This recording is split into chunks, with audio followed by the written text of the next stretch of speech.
Good morning. I think we are live. Thank you, viewers, for joining us. Today is February the 27th. I'm always scared of saying the date because I have the day wrong. Is it 27 or 26? 27. Yes.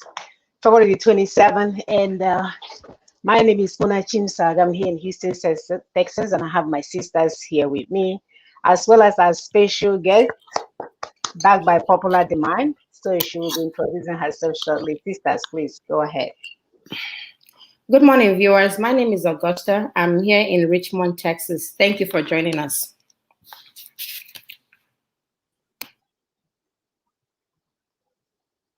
Should I go ahead?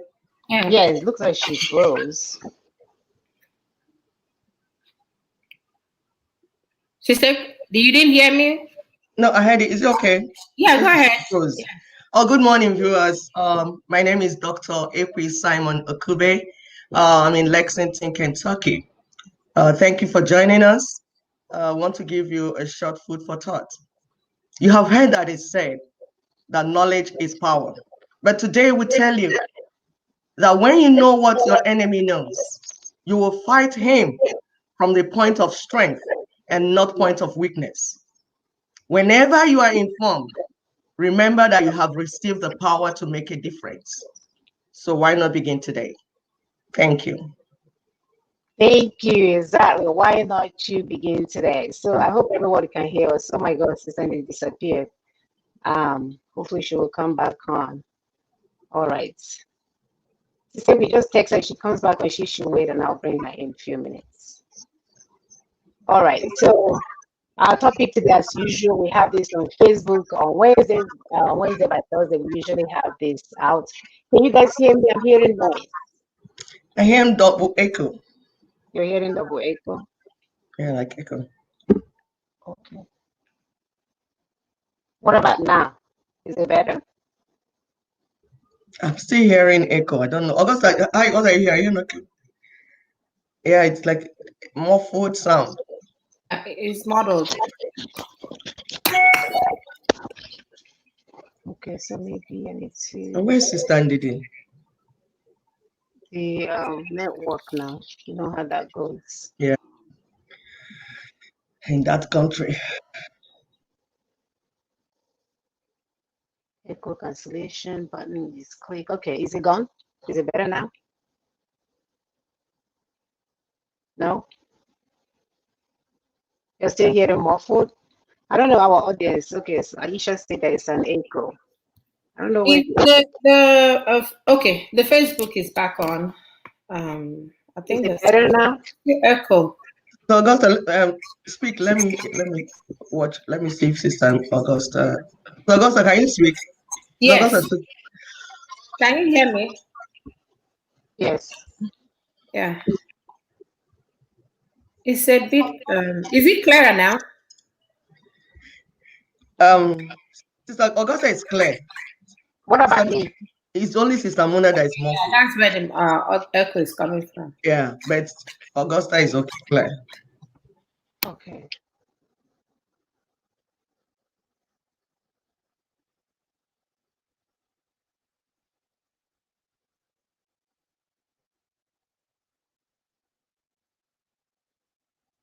Okay, what about now? It's a little bit better. It's a little bit better. I think we can go with it. But Sister, Okay, all right. I hate this thing. I stay up all morning and try to get this thing going, and still something happens. All right, thank you. We have to go. We need to check Sister Didi. She's saying that she got thrown out. Can you check the backstage to see if she's still there?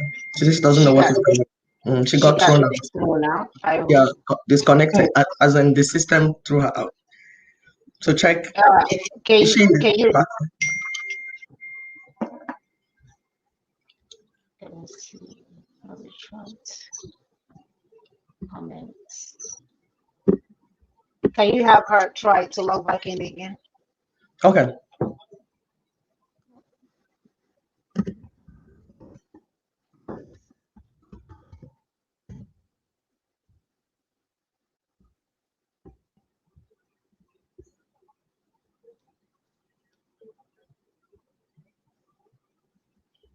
All right, I'm hearing the little bit echo myself. All right, hopefully it won't be that bad. Okay, she's back in. All right, good morning. Sorry for this mishappening every day. It's so irritating. Anyway, our topic today, oh, Splendid is back. Okay, so I'll add her back to the screen.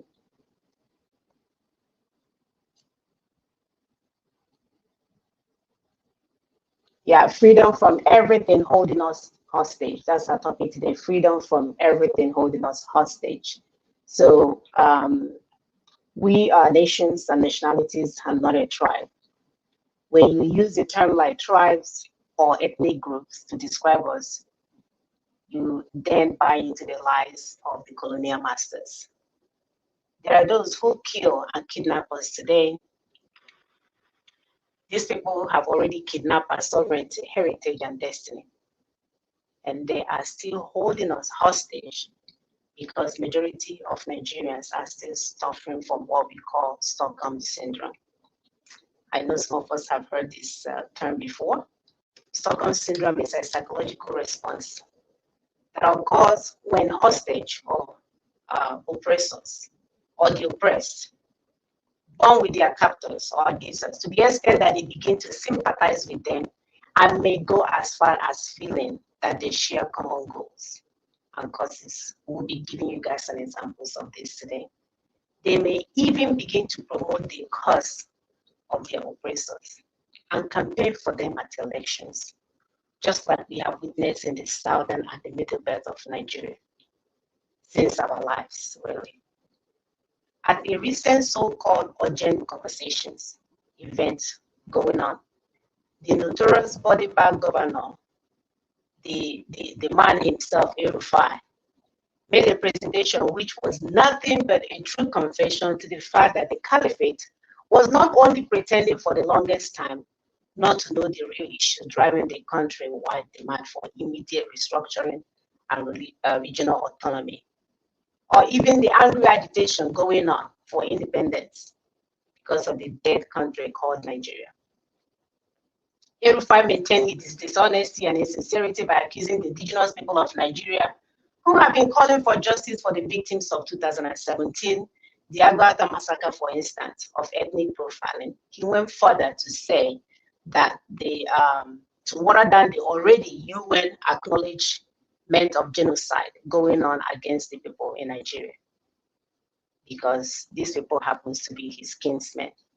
So today, we welcome our guest, retired British Metropolitan Police Officer, Mrs. Ndidi Uwachua, who will share her opinion today like she did before. She was here at our previous show telling us why we cannot amend a fraudulent constitution. Because once it is deemed fraudulent, you can't do anything with it, you just have to discard it. So she'll be shedding some light today. And we'll be looking at how the self-determination of Nigerian indigenous nationalities will open up their communities to civilization and development once this constitutional force majeure comes to fruition. We will look at Nina's proposed Nigerian transitional government. We'll also look at the place of African women in politics, because we know that what has been going on where we come from in that continent. And finally, the importance of preserving the identity of Ndi Igbo and the viability of the Igbo nation. So, Ms. Ndidi, please go ahead and introduce yourself for us.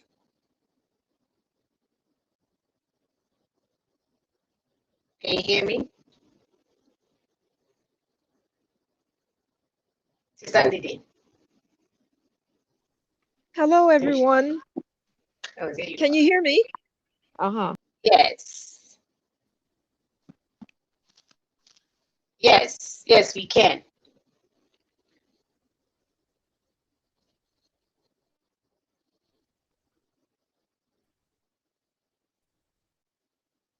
Sister Ndidi, you're not speaking. Shall I introduce myself? Yes. Oh, can you hear me? Okay. Yes. Hello, my name is Ndidi Wechwe. I'm I'm a retired London police officer, but my parentage is from Anyoma in Nigeria. So I'm at Ogwashuku, at Nwane. It's not far from Asaba. And I'm outside. I'm under a tree because that's the only place I can get network. If you see me holding something in front of my face, it's a fan. So please excuse me for that. It's because it's hot out here. So that's me. And when I came here after retiring from the Metropolitan Police Service, and I started a farm right here at Nwane. But the Fulani herdsmen began to destroy my farm. They destroyed the structures. They set it on fire. They harassed the workers. So to cut a long story short, I'm also a failed farmer because the Fulani herdsmen destroyed my investments and my farming hopes. So that is me. Thank you, Sister Lady, for that. And it's so sad because this is a common phenomenon going on back home where people will come back with their retirement to try to create some type of employment for our people, and the Fulanis will intentionally destroy it, and our people are still planning on going for 2023 election. Madness. All right, so we're going to start today by playing our first video. This video is, Steffi, please go ahead and give us a little brief on that video while I look for it.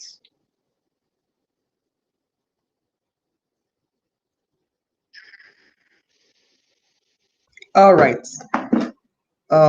Which one are you starting with? Is it the first one? The first one is Governor Otam from Benue State, lamenting, the West Fulanis wrote letter to him, sent to people, did conference and all that. They stated what they are doing because they're not hiding it. And we tell our people that these things they're doing, they didn't hide it. Everything is in open. It's just people that chose to close their eyes, people that chose to close their ears and say they won't hear. So this is Governor Otam from Benue State. Listen very well so that you can get the information very well. And share, please. Remember to share. Click the button like. So August Muna, when you're ready, let me know. Click the button like and share. Oh, I'm ready, my dear. Sorry. 2018, 14th January 2018. That was when they held this meeting in Kano. And they issued this press statement. Steffi, are you here? The Fulani nationality movement, after extensive deliberation on the state of the nation in the context of recent killings and national uproar, made today in Kano, the capital of Kano State, amongst other things, the FUNAM deliberated on attacks on cattle by rustlers, kidnapping of Fulani men and women in some parts of Nigeria, displacement of Fulani traditional settlements in the northern Nigeria and some parts of southern Nigeria, stealing of properties belonging to the Fulani cattle owners, amongst other issues. The group also deliberated on the political situation in Nigeria occasioned by the irresponsible calls for restructuring of Nigeria, and historic and vicious attack on Fulani people by southern nationalities and their cohorts in the Middle West. The plot to ensure Fulani are pushed out to backbench in the power equation in Nigeria, and above all, the vicious campaign against the God-ordained place of Fulani as a leading star guard in Nigeria. And after extensive deliberation, we hereby make the following declaration. Listen very well. A. The killings in Benue State of the thief is well deserved. It was a revenge attack on a series of onslaught on the Fulani, which most parodies on November 17, 2017, and when 30 Fulani men and women were killed in Nasarawa State. We noticed the recalcitrant culture of the Thief people as demonstrated even in the 1804 jihad, when they obstructed our ordained conquest of Nigeria. D, we condemn the media propaganda again to wage war against the Fulani and supported by Yoruba Igbo and their bigotry allies in the Middle Belt. That we are aware of plots by minority ethnic groups in the Middle Belt to attack Fulani settlements. D, that we have asked all Fulani across West Africa to raise money and arms to prosecute the oncoming war. We call on all Fulanis to prepare for this holy war. There is no going back. All over the world, Nigeria is the only country given to Fulani by God.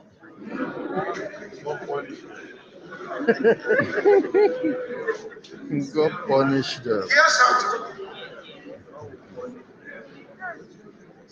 This was a press conference held in Kano. This is public. It is before the media, it's on social media. E, we oppose anti-grazing laws which obstruct the ability of Fulani to move freely and stay anywhere in Nigeria. The Fulani, if not for the British, would have actually conquered the entire Nigeria which God has ordained as our dominion. That the cattle colony is the only solution to the crisis. You remember when the federal government brought the issue of cattle colony and Ruga, which we resisted here in Benue State. Whether the federal government or state government accept it or not, we must ask all Fulani herdsmen all over West Africa to move to Nigeria to penetrate every corner for the upcoming jihad. You see the reason? We have asked them to be armed, since it seems it is the only language that Nigerians understand. The Nigerian government has failed to protect us. So you see the narrative. We want those who oppose Fulani cattle trade to be cautious of the consequences. We are ready for the worst. We are prepared for war. There is hope for peace if and only if attacks on Fulani herdsmen stop and the Fulani is allowed to settle anywhere that the Fulani choose to settle in Nigeria. We are Nigerians and are free to settle anywhere we desire with our culture, our families, our commerce, and our values to the glory of Almighty Allah. Any attempt or attempts to reverse this demand will be met with holy uprising never before seen in the history of Nigeria, and in the scale compared to only with the 1804 jihad. A word is enough for the wise. The Fulani is capable of defending itself. Signed.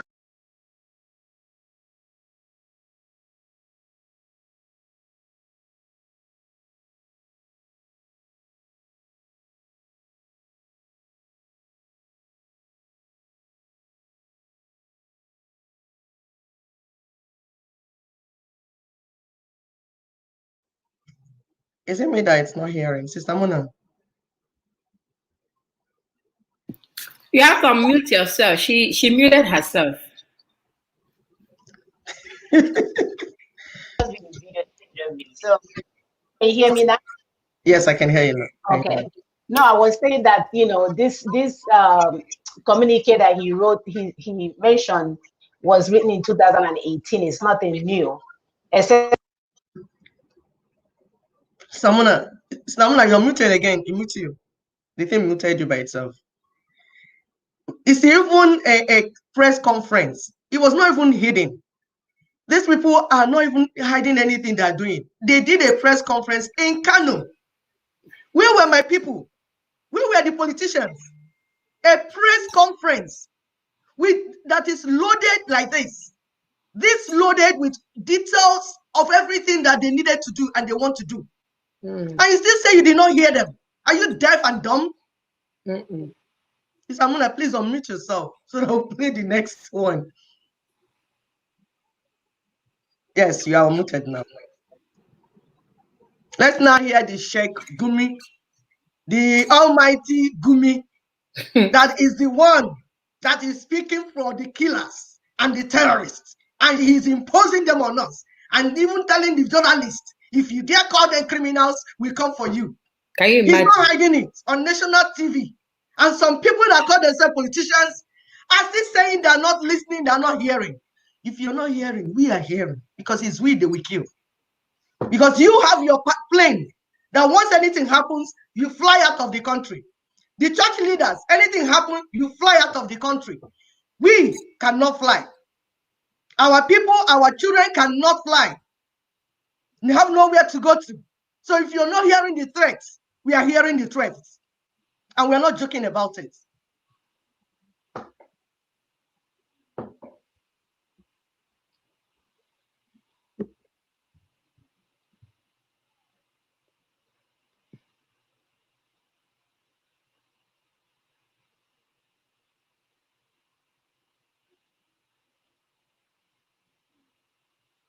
No volume. No volume again. Systems.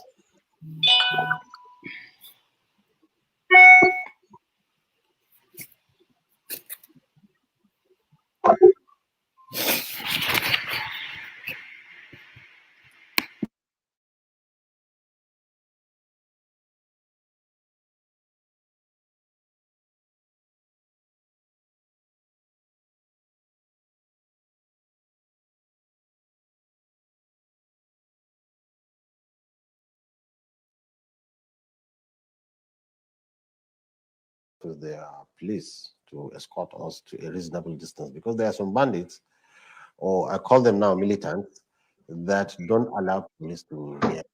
And some don't care. You can go with the police and they're ready to talk. Why do you choose to call them militants? I choose and to not call them bandits? Yes, because now they are fighting and they are kidnapping to get money. You see, now look at the example, the case, the latest case where they released a bus full of people. They were asking 500 million. Now they freed them with mere negotiation. They freed them free. Nothing was paid. Nothing was paid. Even one of the victim's father was calling me, thanking. You can ask the victims. And you brokered this deal? Yes, it's broken. You brokered it? In front of us, he said he's going to talk. He said he knows those who took the bus and he's going to talk with them. But for those who took the boys in the school, they are not sure of them. But he's still going to investigate who they are, and he's going to convince them to release them, because there's a peace process going on now. How soon do you think this can happen? Anytime they can be released, anytime, any minute.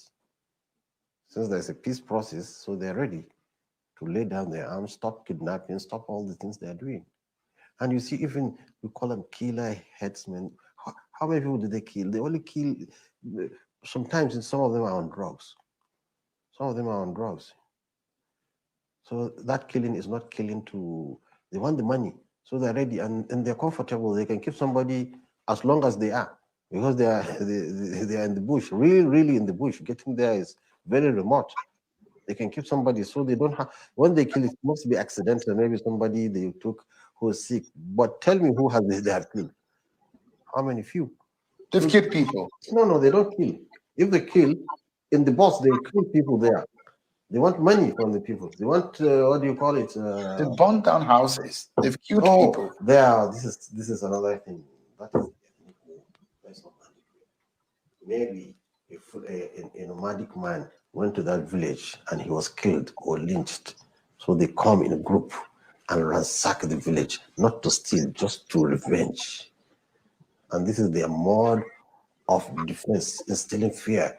It's just like the honey. When you want to take its honey, the whole bunch of soldiers follow you. This is exactly, so that killing is not the stealing. You don't combine it with it's not because of what do you call it, criminality. It's because of ethnic revenge. And they don't attack a village except that village did something to one of them. In fact, you see that they will pass many villages and go to the one that they have problem and attack it. So this is the kind of killing, but I've told you it's a revenge.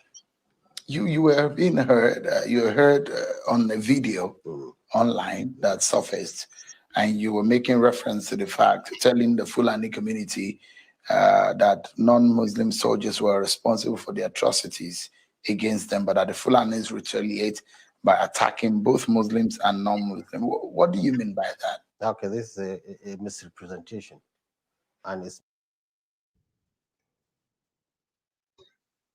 Are my people hearing what I'm hearing? Did you hear Gumi? Did you just hear Gumi say that they didn't kill many, they kill few? So they will wait for Gumi to kill billions before we wake up, right? He cannot even understand English. They told him broken. He said broken. He's not broken. He said he's not broken. Say the people we are discussing with. Yeah, he said he's not broken. He's not broken. What are we talking about? There's some of this that you listen to say, what are we doing? What is this? What is this? What is going on? It looked more like a movie. You know, when you watch this what is it? The Walking Dead. I don't know. Not a fan of that movie anyway. Yeah. It looks like a movie, and I'm wondering how could for him to even sit down there and somebody is interviewing him and he's saying that there's a kind of killing that they do, that it is called ethnic revenge. And that these bandits are not militants because they are. It's really like a trophy. It's like they will come. You know, if somebody kills somebody, somebody's trophy. You know, they will come. They will not see. They will ransack the village. They will come. You know, as if you're telling your children story of how people went to war and all the things that happened. You say, yeah, tell by moonlight. You know, they will come. They will still enter in the village, or they will just ransack the village. You see, they will pass this other village and go to the other village. Are we? Jesus Christ! Where is this happening? Am I dreaming? This is happening in this century. Am I awake or I'm dreaming? Is this real? The guy now has a title. They're now calling Minister of Banditry Negotiation. There's so many titles out there that they give him. Because I can't imagine how a supposed... Okay, let me not even give him... Let us not even give him credit. There is somebody negotiating on behalf of the bandits. And we're looking for where these bandits are. And the federal government, they are negotiating in the millions of naira or in the billions of naira to give to these bandits. It doesn't make sense, Chineke. It does not just make sense. There's a picture, there's a picture, because when we tell our people these things, we show them evidence. What we do here is to show you evidence. You see, Gumi, he completely unmasked the machinery of collusion between the Fulani government of Nigeria and Boko Haram. Yes. And the Fulanis and the heads, Mr. Gota, hold on. And the Fulani, they call headsmen, the terrorists, the bandits that they call them now. You can see them in that picture. The first person here is El Rufai, followed by Gumi, followed by Abubakar. You see them sitting together with their cousins, the terrorists. They are together. That's what we're telling our people. Our politicians especially, because our people get it. Our people are the ones dying. So the politicians are the ones we are talking to. I spoke to one of them a few days ago, and he was telling me, is white man coming here to kill us? Is white man coming? I couldn't even talk to him because I'm like, are you reasoning? So imagine that people like this are the people deciding on behalf of us, deciding for us. Our politicians, you better wake up or we wake you up. We wake you up in the way you will not know. Wake up or we wake you up, because we are seeing these things. These people are not joking. They are colluding. They have taken over all the machinery of the government, the so-called government. The government you have in Nigeria now is Fulani government. They have taken over everything, and they are just conquering and conquering every day. So we are seeing it. We are not blind. So politicians from south, politicians from southeast, politicians from southwest, politicians from middle belt, we are calling you now. You must join the people. You must follow the people. You have no option here. If not, we will hold you accountable for all our people dying. One more person dying, one more person get kidnapped, you will be held accountable. Thank you, Sister Mona. This is sad. There's another video of El Rufai. Yeah. I don't know if you can find it. El-Rufai, the atrocity he was saying, the unbelievable thing he was saying. Somebody should listen again. Clean your ears and listen, my people. If you don't have cotton bud, we'll buy for you. Or you use the feather of chicken to clean it if you can't buy cotton bud, because things are so expensive. Go down the road and get feather of chicken and clean your ear to hear what we are saying. We the daughters of truth, we the daughters of the land, the mothers of the land. This is existential threats. They are coming to kill us and our children. We will not wait for you to finish doing party with them. Thank you, Sister Mona, please.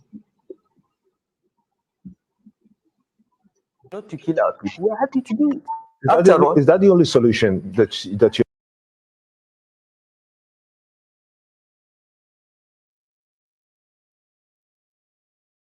Look, if we have to pay you not to kill our people, we're happy to do it. Is that the only solution that you're adopting to pay them to stop the killing? That is the only solution we can see. If anyone has a better solution, you should give us. If you have somebody in Guinea that you cannot prove is responsible for this, but you say, look, we apologize, this has happened, but it didn't happen in my time. Okay, I'm the governor now, this has happened, we apologize that you are caught up in our domestic issues. Have you lost cattle? We can pay. Have you lost lives? We can pay compensation. Compensation for lives and property has foundations even in the Quran and the Bible.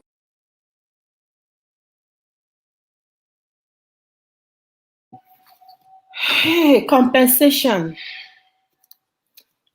Then why are they ministers? Why are they the leaders? If somebody from Guinea or wherever would come and because of his cattle was killed, then they have to pay. They have to compensate for the lives of the... No, that's a lie. So that's a lie they're lying. They are giving them money to go and buy more ammunition. So El-Rufai took the money that he was supposed to use to develop Kaduna State to go and give to terrorists to buy more ammunition and attack his people. He said he's paying them for so that they won't attack them. For, it doesn't. Then why are you the chief security officer of your state? No, that's why he is the chief security, to get money. To have access, understand the link? To get money from the states and go and give them. So don't ask him why is he the chief security. Tell him what he's doing. He's taking money from the people of Kaduna to go and kill the terrorists so that they will buy more ammunition and kill the southern Kaduna people. And they will bring in their people. It's simple and straightforward. That is... They're not hiding it. That is sad. Sister Ndidi is not here, but is not back here. So what are you going? Huh? She's coming in. You go, please. Okay, let me go. Okay.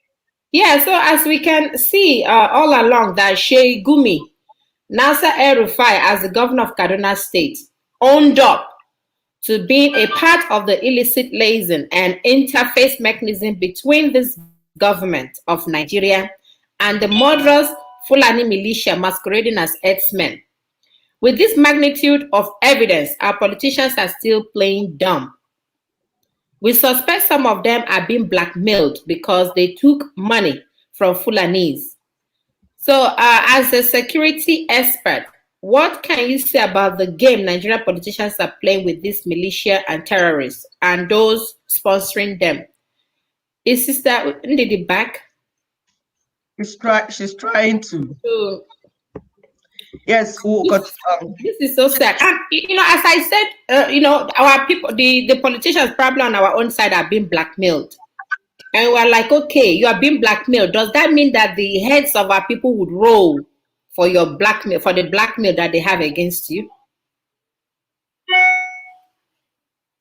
Continue to talk, because she's trying to log in. The anytime the her network shift, it throws her out, so she has to come in again. But continue to talk.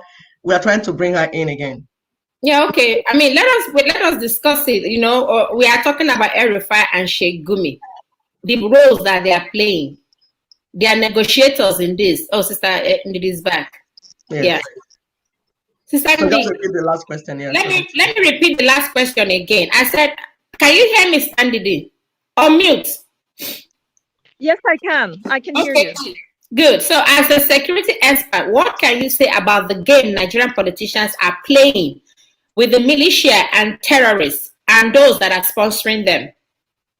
Go ahead. Okay.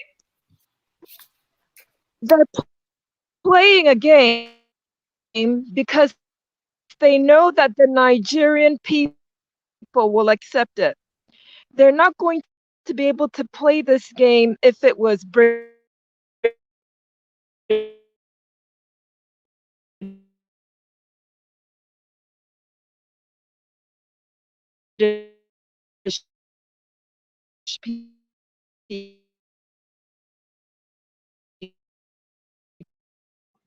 The network will not allow her to talk. What a country. Ordinary network they don't have. Then what are they giving? Oh, Jesus. And it's worse in southeast, you know, the lower Niger The lower Niger area, yes. Network is worse there, and they make you pay more. You pay more, and you They don't get the know that services to pay. Nigerians. Oh my goodness. Sister Ndidi, can you hear us? Maybe we need to shift from that spot a little Are bit. sort of like scared of big grammar and are so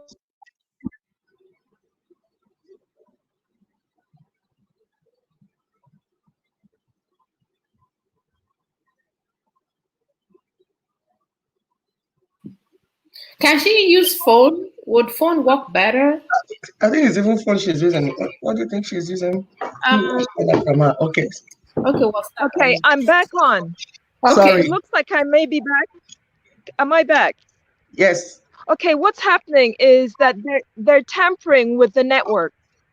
The network all over is getting worse because they want to shut down the young people because of NSARS and everything. So they're tampering with the quality of the network. I can't even open Facebook now. I can't even send tweets. I can hardly do anything. When I send a tweet, it may have taken me half an hour before the tweet goes. This is how bad things are. I've been to a business center in Asaba. The same thing, the customers and the owner complaining. So they're tampering with the internet quality. Okay, I don't know how much you heard, but what I was saying was that the politicians, they all know exactly what they're doing. And they're doing it on purpose because they're doing it to the Nigerian public. They think that the Nigerian public will never organize and set themselves free. So they're banking on the fact that even if the Nigerian public will hear the information, they will do nothing about it. This is what they're banking on. And so because they're banking on that,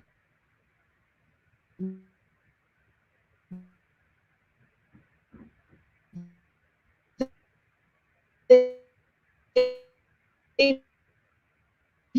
feel they're going to get the success because public is accepting it. What is happening? They don't mind at all because their children and their loved ones are not in Nigeria.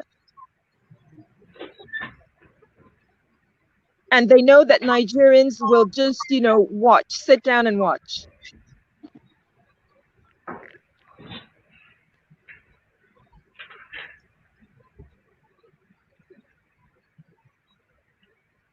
Yeah, we can get some points that Sister Ndidi is making. Now, Can you hear me? Yeah, okay, go ahead again. Go ahead. Go ahead, Sister Ndidi. It's frustrating, but we'll keep fighting. I can carry on. Yes, but then the thing is that there has to come a time when people do some action. And this should actually be the time. So for instance, everybody knows what's going on. All this thing that we call insecurity, it's a Fulani land grab. We know it. We had the Tom Lantras hearing one day after the constitutional force majeure was declared.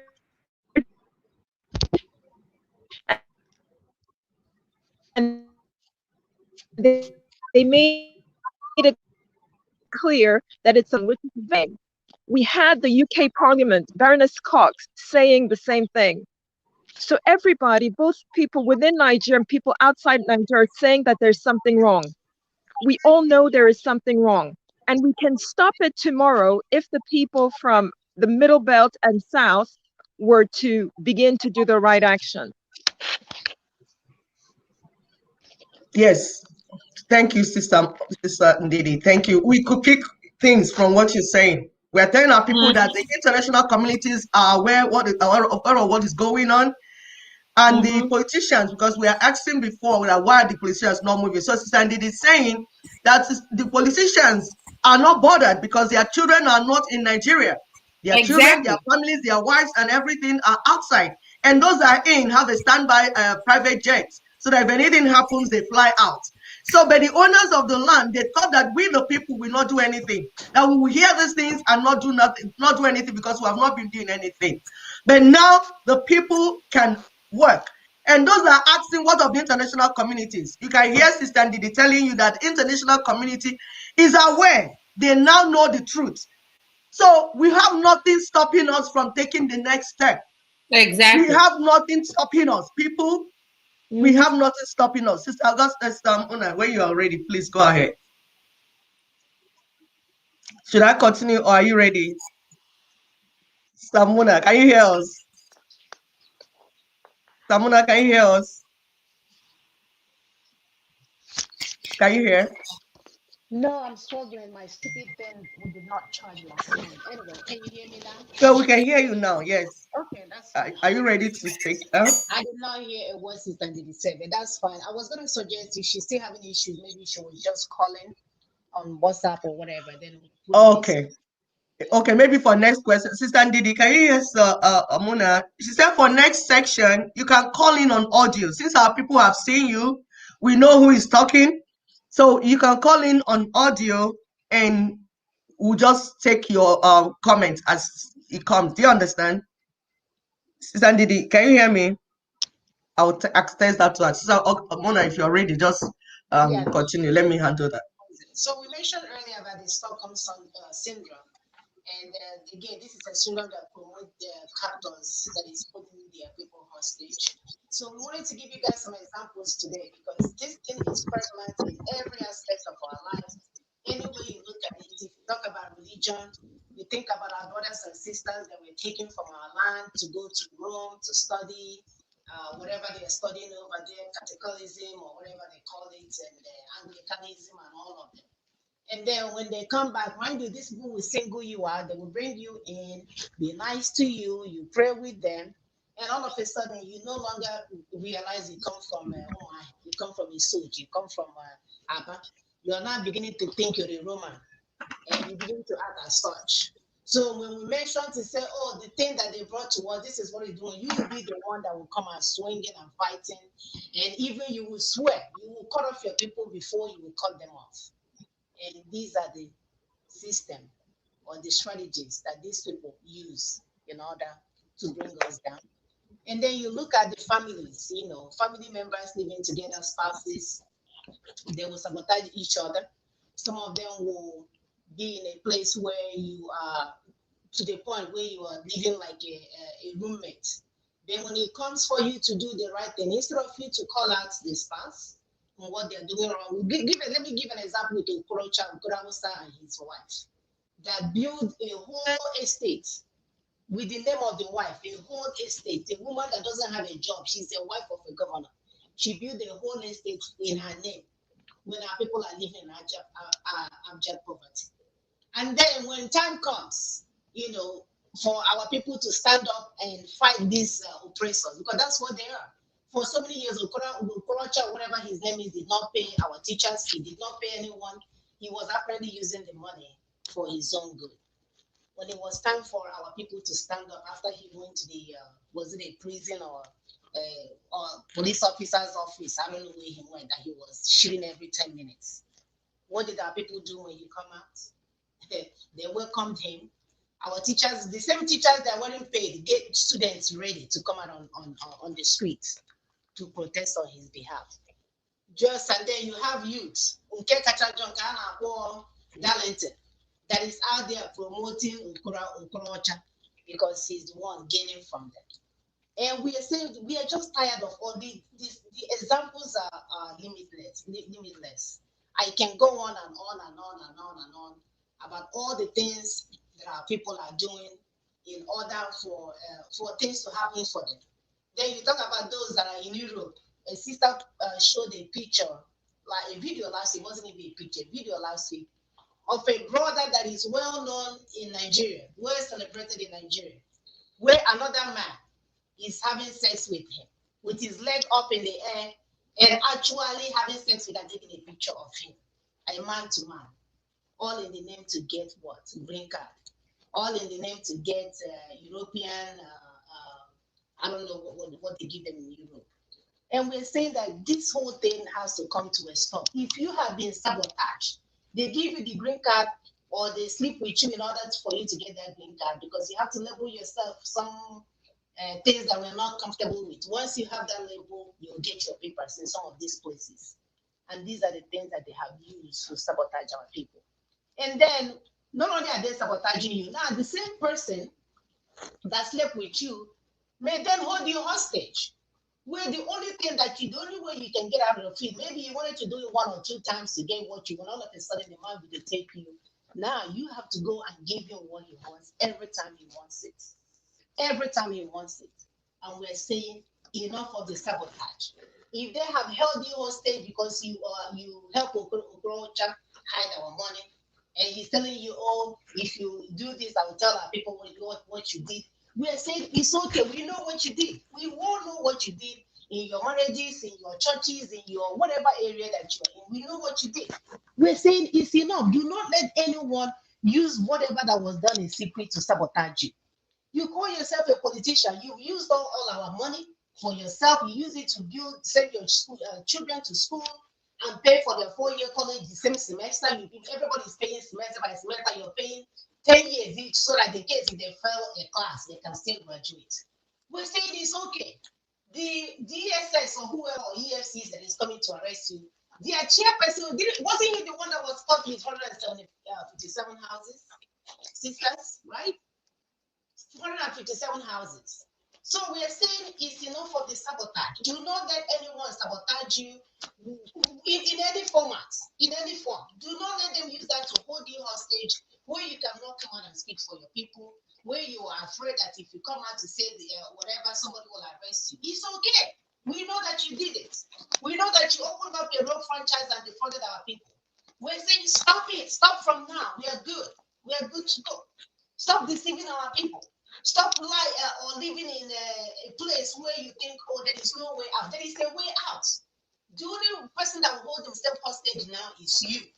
We are at the point now where whatever you have done in the past, however you have done it in the past, whoever you have taken money from, whether it's from the government, whether it's from contracts, and you think they're using that to hold you hostage, and you want to speak for your people, this is the time to say, you know what, I messed up, and I can get it right. This is the time to say what, I didn't do the right thing before. I know if I come out, they will say, oh, you stole 50 billion, you stole 70 billion. Yes, I did, and I use it for my girlfriends. But today, I want to speak for my people. I want to do the right thing. I want to be able to make sure that my people comes forth. So it's time for us to come clean. It's time for repentance. Why not confess it and get it over with? No need to remain in hostage for fear of being embarrassed, hurting your pride, or being implicated, especially when the lives and destiny of our people is at stake. In our last week's show, we analyzed the monumental successes of the constitutional force majeure and the ongoing nationwide sovereignty discussion. So as we speak, our place is on fire. People are suffering. The IDP camp, nobody is going there to help them. The Benue people have been chased out of their land and left in a place that they're unfamiliar with. And we know that the poverty level and the crime level are highly increasing every day. I am going to show you guys a picture of the poverty rate in Nigeria, just for you guys to begin to appreciate what we are actually trying to say here. Because this is not time for you to let anybody sabotage you because you took money, you stole money, you slept with their wife and their children. Just say it's enough. Come out and confess so that we can move on. We can move on. There are more things that are at stake right now than you worrying about your fame.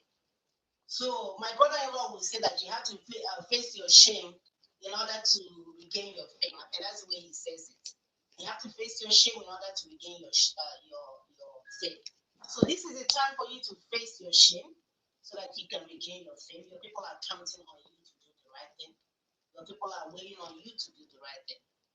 So I don't know. Somebody is complaining about the volume. Is it any better?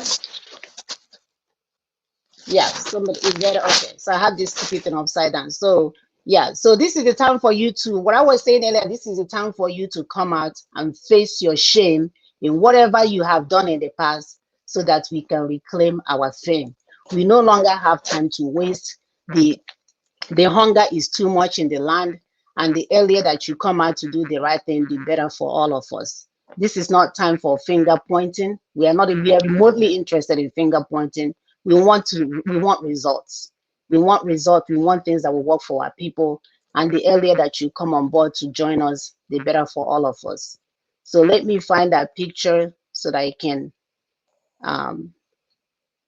show you guys. This is the poverty rate in Nigeria as we speak. I can blow it up. I think it's good. Yeah.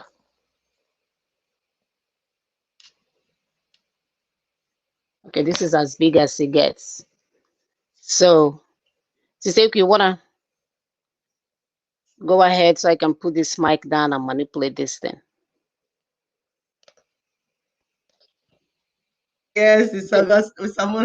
We will conquer. We are not even bothered. And we are so resilient. Whatever they throw, we catch it and fly it back. So we're in this. We must win. That's what we're saying. So this is the poverty rate in Nigeria. If you look, let me put on my glasses. If you look in the north, you can see, like in Sokoto, is 87.73%. It's almost like 100%. Do you understand? If you check Katsina, Zamfara, where they're doing Sharia, this Sharia, for you people to hear, those are clamoring for Sharia law. In Zamfara,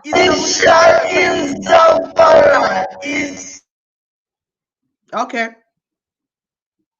In Jigawa is 87%. In Yobe is 73%.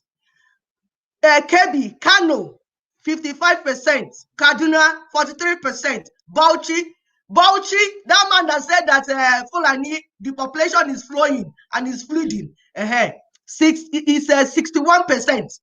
Gombe, 62%. Adamawa, 73%. These are the area they have introduced Sharia, because we are telling people that these people are ready to destroy our people, the entire people of Nigeria, not even just South or West. By the time they bring their stupid Sharia law and spread it everywhere, they are introducing backwardness everywhere. Upon the thing they have been doing to us in the South, we are still managing to put our poverty, like in Rivers, the poverty level is 23%. Lagos is 4%. Ogun is 9%.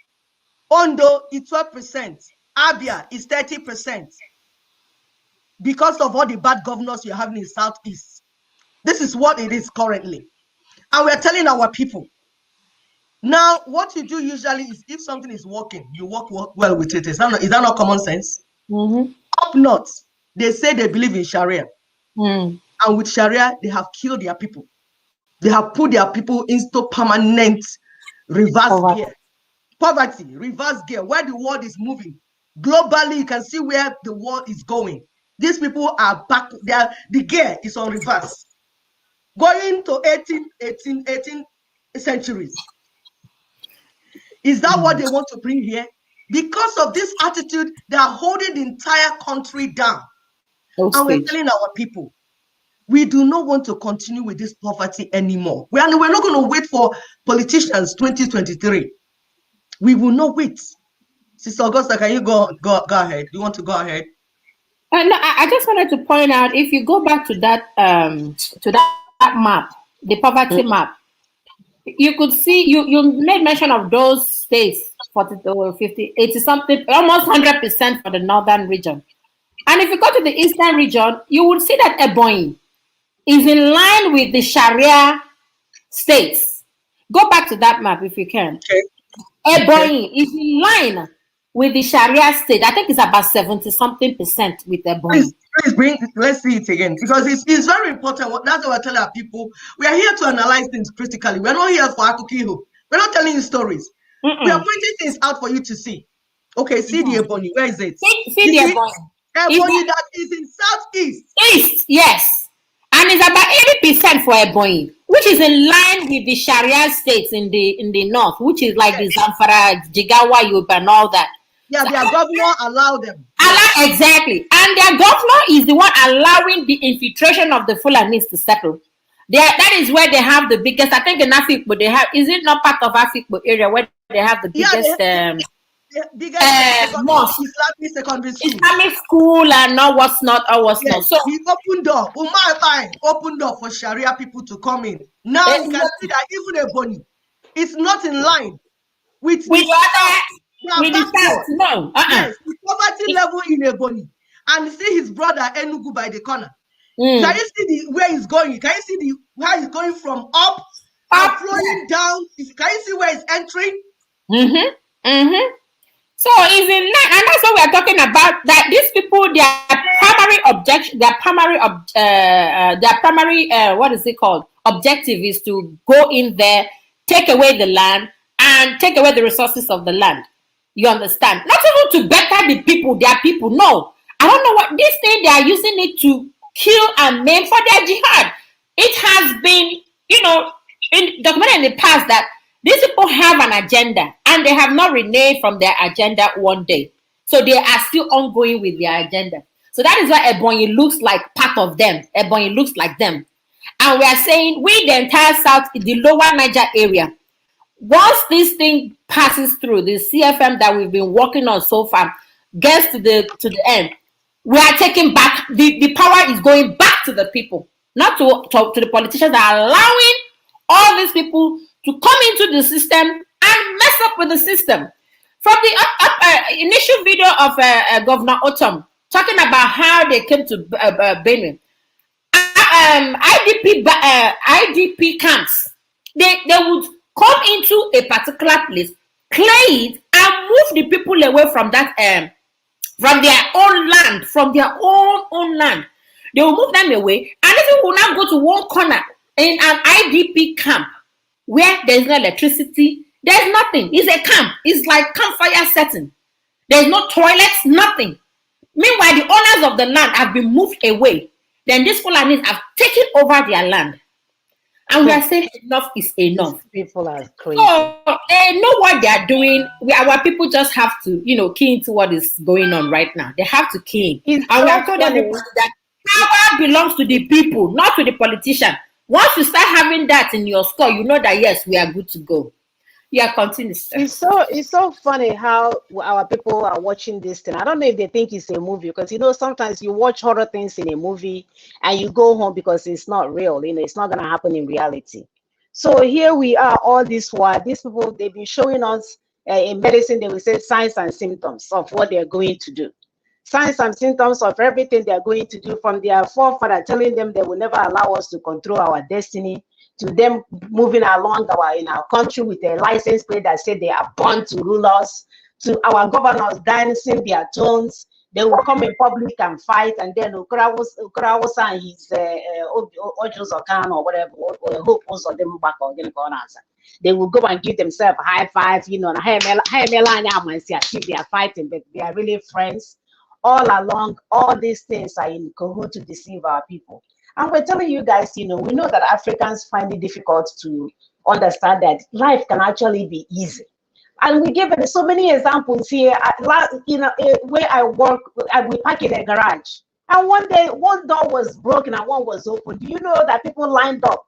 Their brain, because they're used to standing in line, their brain did not allow them to go and go through the open one. And that's where we find our people at. We're telling you guys that this constitutional force majeure is what will get you out of that place. But because we didn't come and shout, because we didn't ask you for money, because we didn't come and kill you, because we didn't take you backwards like the Fulanis, it's not making sense to you. And we're asking our people to please key into what we are doing. That it is that simple. Westerners don't even do things complicated. They are waiting there to see how can these people have this thing at the tip of their finger. Like fingers, it's right there. You can just get it. And all they can do is to just be so distracted with other things in lives, with their fasting and praying. My sister will say they will go to church and be shouting when all you have to do is click and sign petition. You can't even do that much. Do you see why we are going to be wasting our time and running in circles. So we're going to continue with the show. Sister Upi or Sister August, I don't know who is next. We just want people to understand it's not that complicated. It's not twisted at all. This thing is not twisted. You don't have to go corner road. This is straightforward. They have done the job for you for 21 years. The man have put himself out there with his members, with his Eminem Alliance members. They have done the work for us. Can we please give them kudos and key into what they are doing so that we can get to our destination? 18 days and counting. 18 days and counting. We want you guys to come on board. This is not the time to be confused. Go out there, listen to the news, look at the newspapers. We have flyers all over. See what you can do to get that information going. Sisters, please go.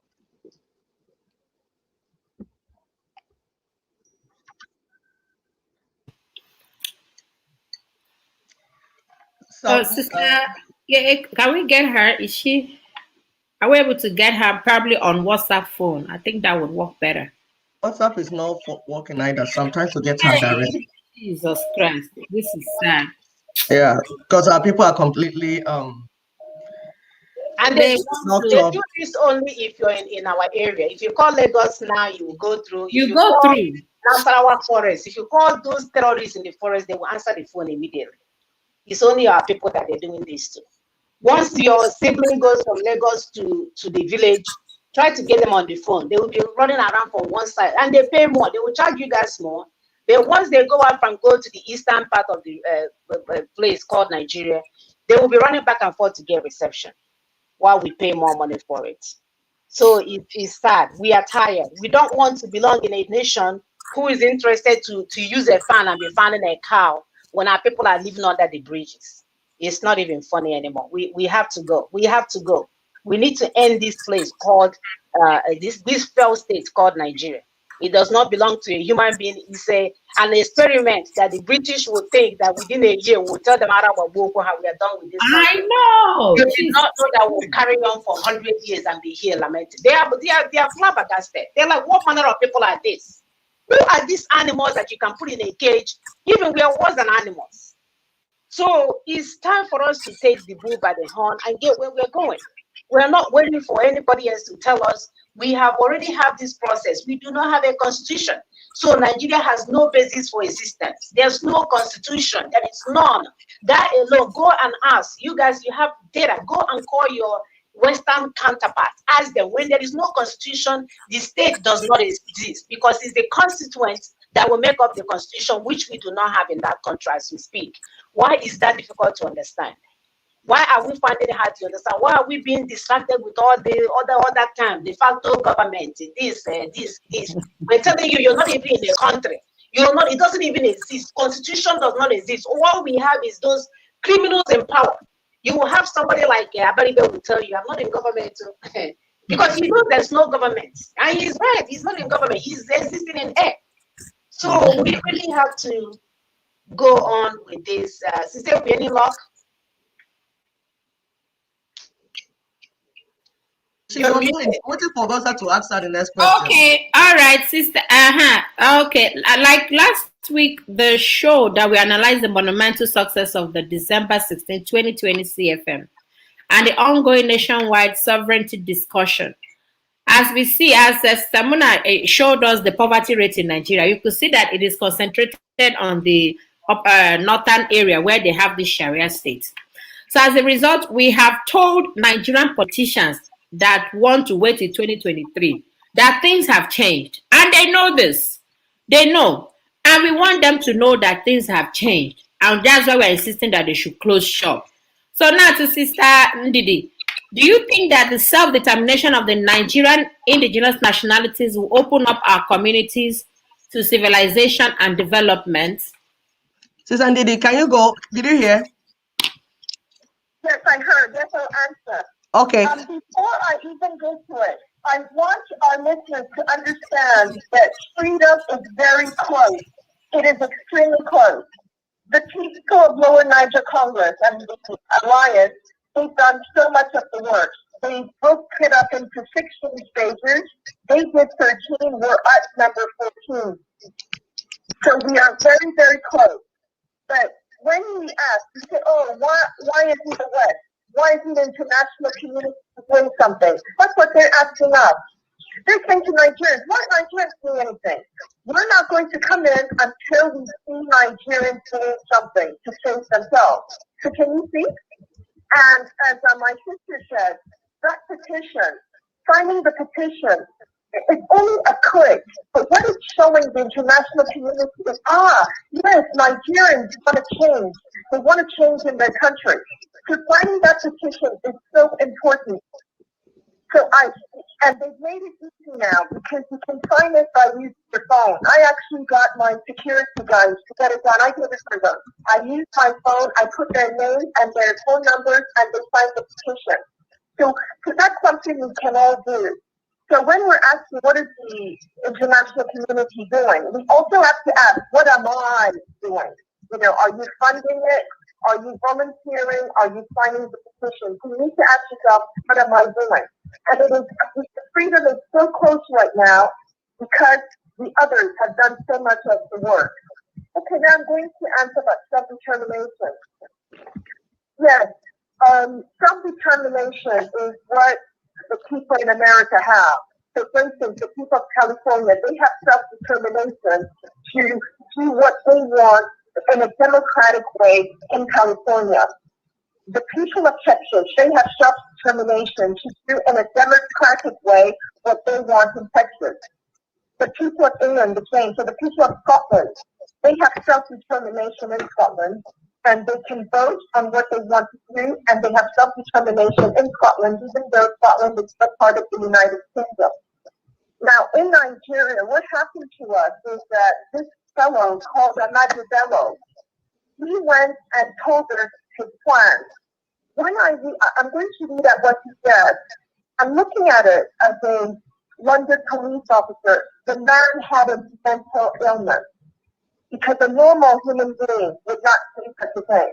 So let me read what he said. It was in the Parrot newspaper 12 days after independence in 1960. He said, the new nation called Nigeria should be an estate of our great-grandfather Usman Dan Fodio. We must ruthlessly prevent a change of power.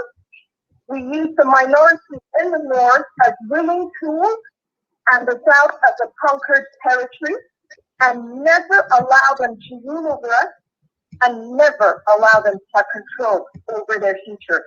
Now, somebody who says this, they're not well. What they're saying is that unless you have the same grandfather that they have, that means that you're from this ethnic group.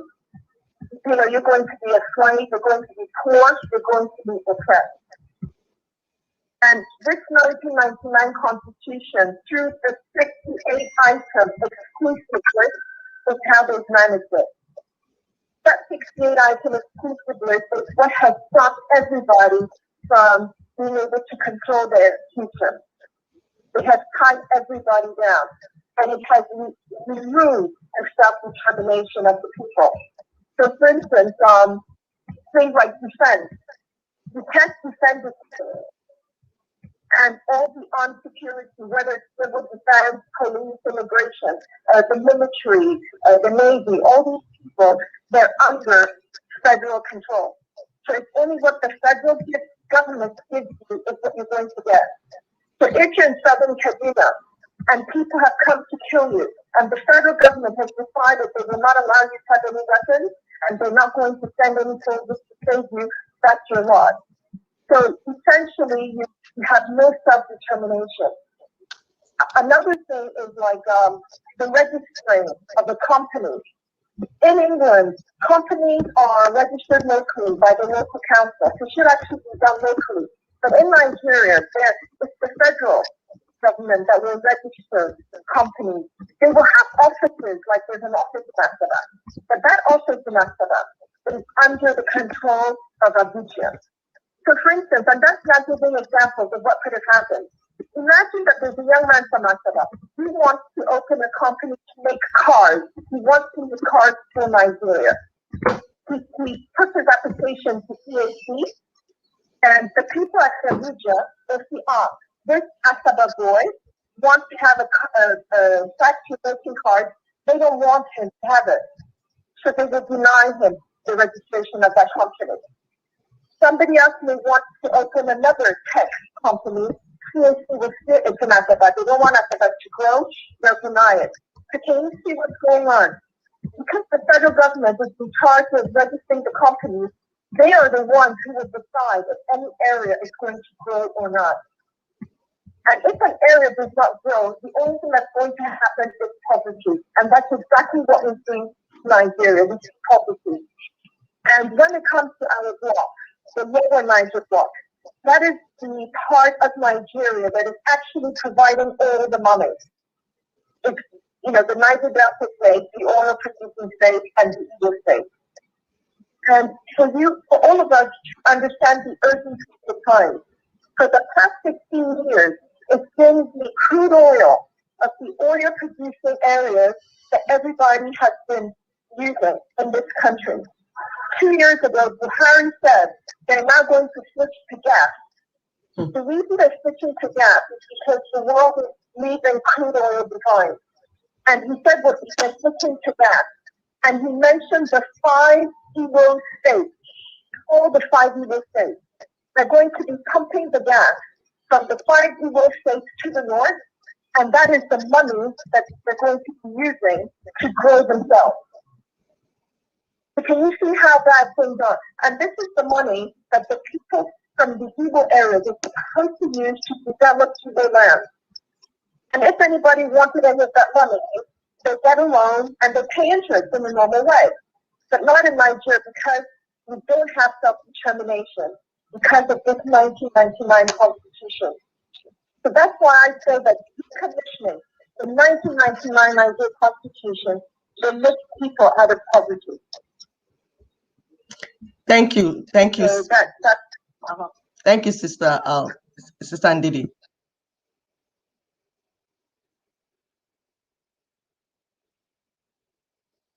So, we can hear what Sister Ndidi is explaining, and am I coming through? You can see, and that's what we're telling our people, that the poverty rate in our land is too much, and we're not waiting for 2023 to have it changed. We are changing it now. So, with what NNC and NINAS, what they have done, with what they have done, we can actually begin job creation now. We can begin industries. We can begin the things all those things that we needed to do, we can begin them now. Everybody will listen.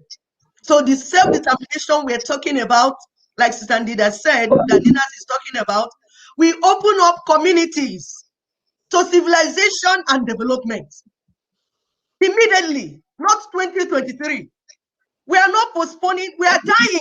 Our people are dying. We are not postponing this development to next year. Now is what we're saying. Now.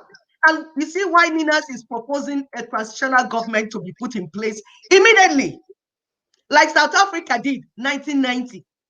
Because once you put a transitional government in place, you will turn the gear that is on reverse to forward. It's not static. It's immediate. Once you stop this roller coaster and put a transitional government in place, that gear that was put on reverse, running 100 kilometer backwards, we go on forward move. And in months, people were saying months, not years. In months, you begin to see changes immediately. Yes, absolutely. It's like the springtime. Every fall, everything will die here. When the spring comes, it will just spring back up. Things that have been killed by the government, that have been killed by our enemies, that have been killed by criminals in power, immediately they will no longer have that power over you, because you the constituents, you the people, my fellow people, I don't even want to call you guys Nigerian, because that's not, it shouldn't be a name for the worst terrorists even. You will make up how you will decide how you're going to, how your future will be, who will be your leader, and it's not going to be business as usual anymore. You have to choose those that will serve you at the level that you want. You guys saw a case study with our senator here in Texas that tried to sneak out when everybody else, everywhere else was on fire. By the time he came back, because he's serving the people, he was lined up about a boom. He was carrying water for people that needed water to drink. My dear, imagine if it was in Nigeria. If you said, why Iran, they will shoot from their plane, it will come and fall on top of your head. So we need to get it right, people. It's not that complicated. You know what, Sister Muna? This transitional government we are talking about, Nigeria has tried it before. We have done it before. It's not new. We've had Ernest Shoneka, a Yoruba lawyer and a statesman. He was the interim president of Nigeria from August 26, 1993 to 17 November 1993. That was between Babangida and Abacha. Then we also had a de facto president. Those are calling de facto, de facto. It's not that we have not heard that English before. Stop disturbing us with de facto, please. So Abu Salam Abubakar, he was a northerner from Mina, a retired Nigerian army general. He was the president, de facto president of Nigeria or interim president of Nigeria from 1998 to 1999. He came in after General Abacha died. Do you understand? In fact, he's the one that brought this book of Lucifer to us. So you see, Nigerians, we're not new to the idea of transition government or interim government. So please, our people should begin to think about things that work, things that make sense. Because right now, we don't have time to wait. This thing that is happening now has to stop now. Whatever government, Fulani government you have in place has to stop now. And we go into transition. We need an interim government that will put the gear back to front so that we can go where we're going. In fact, we have our women coming to do what we told them to do. Sister Muna, please prepare it, because we tell people that power belongs to the people. And our women are leading. In our culture, when the elites fail, the Oha will take over. And when Oha fail, or when men fail, women will take over. So at any point in time, it is not allowed for poverty, for evil to continue in the land. Okay, that's our women from Isu doing the right thing.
isu ma ọ bụ na-eke isu ma n'ọrụ isu ma na-akpụ isu so onye bụ so gụa eshinama n'anya ka a na-eshinama ọzọ n'anya ike ịtaga anụ ndị ọzọ n'anya iwe akwa anyị iwe ewu anyị iwe atụrụ anyị iwe ọtụtụ ọrụ dị iche iche ma ọ bụ ekere na anyị ndị nọ na mba ndị na-adị.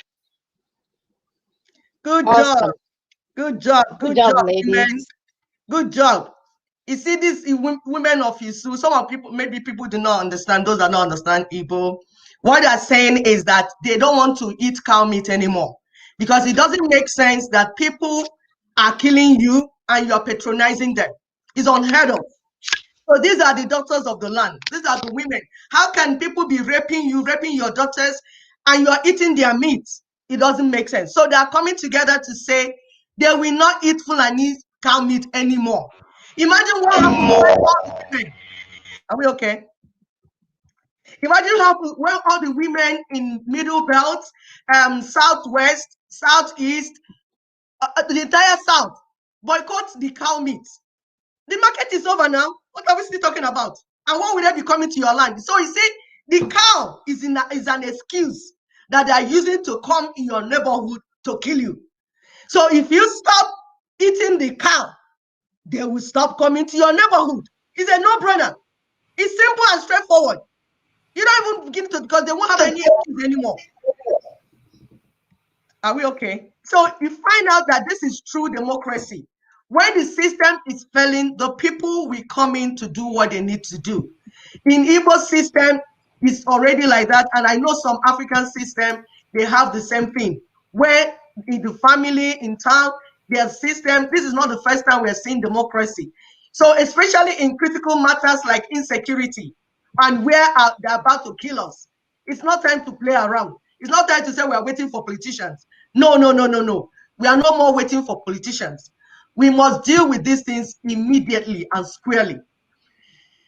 You can understand, in the olden days, we know that men, we are the ones that used to go and fight because women might be pregnant or breastfeeding, so they won't be able to go to war.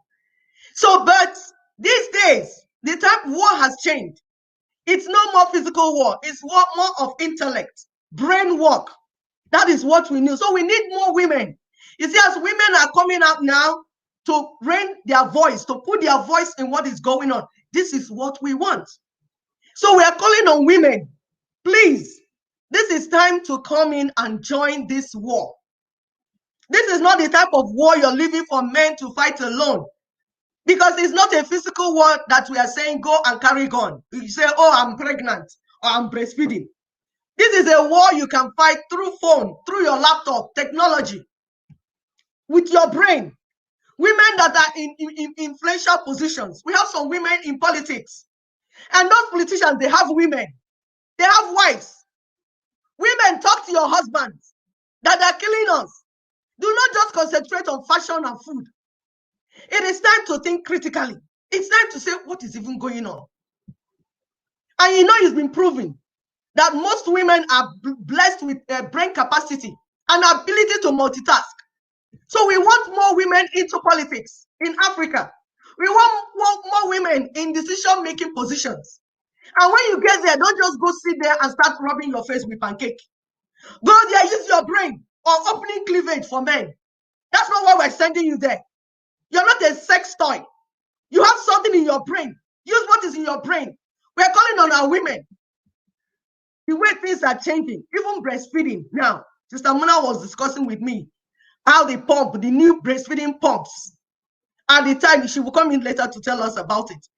How that as a woman, a working mother, you can easily and effortlessly express gallons of milk, breast milk, for your children, for your babies, in no distance, in short time, so that your children do not need to starve because you want to serve your nation. Or you can bring cow milk and goat milk and give to your children after they'll start behaving like goats. And you ask yourself, why is my child behaving like a goat? Because you gave the child goat milk. So women, we have no excuses now. We have no excuses to fight for our nation. Whether you are breastfeeding or you're pregnant, you have no excuse. So these days we have Zoom. for Zoom meetings. I was talking to one politician. It's true. Yeah. No, I said when they give their children cow. Uh-huh. Go ahead. I'm listening to you.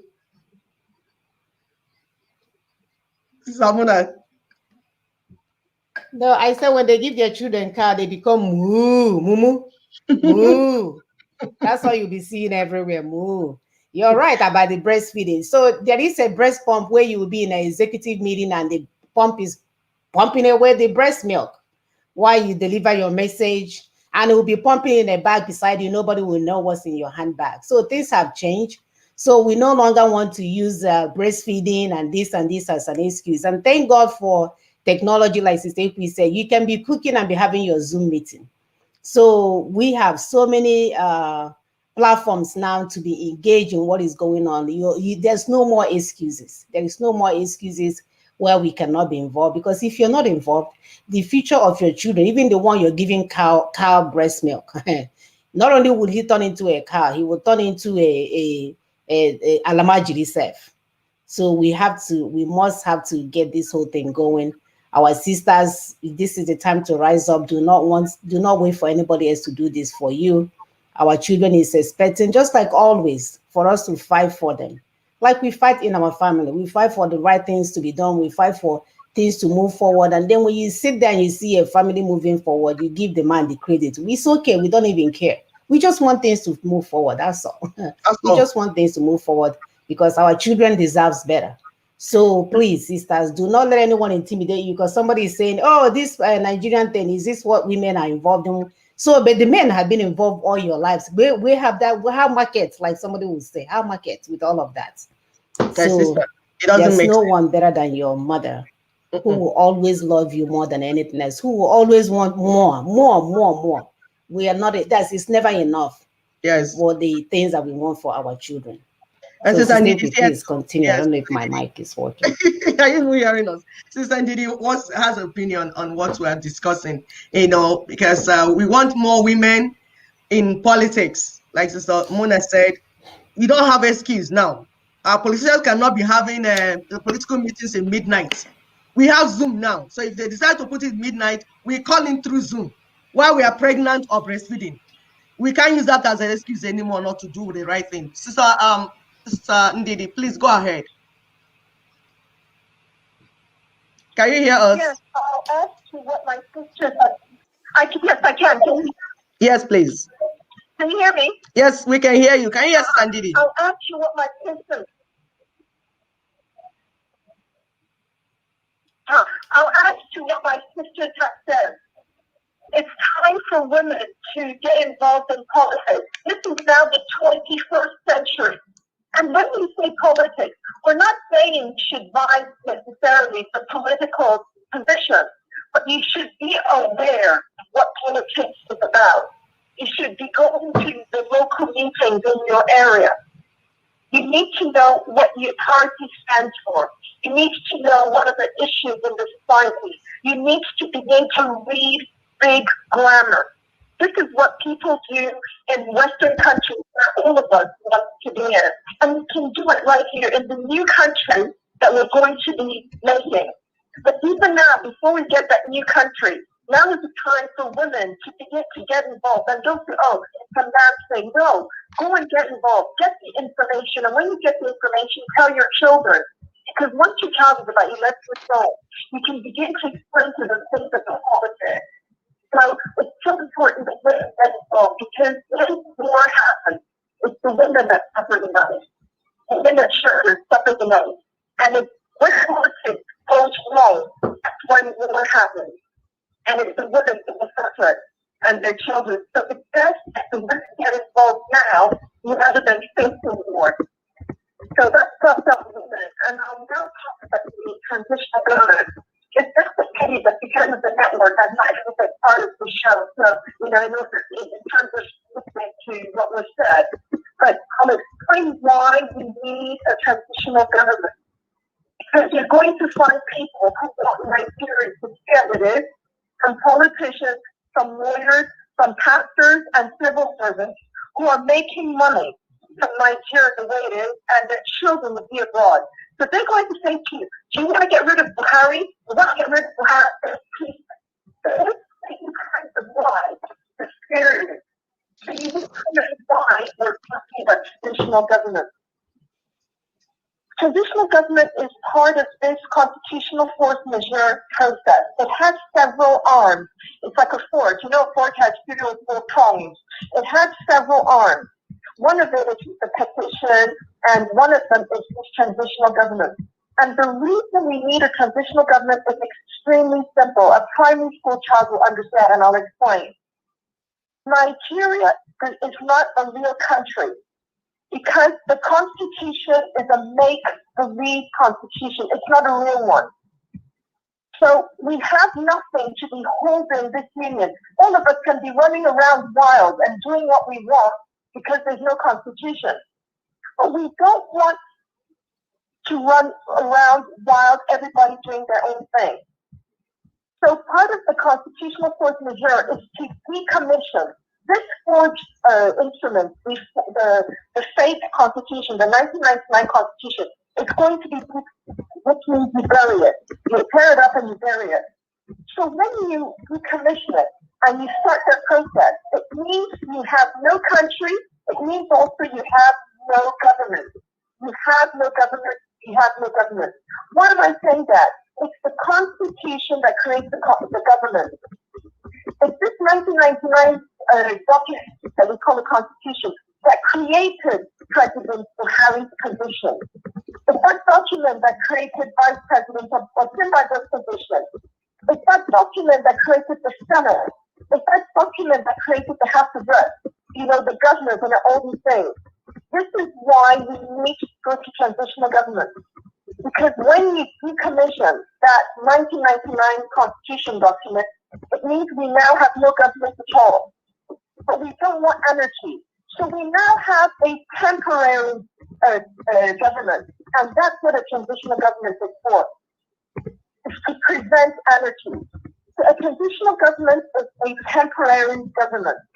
And the good thing about a transitional government is that even because MINAS, well, LNC, MNN, they're saying that Buhari and Osinbajo can stay there.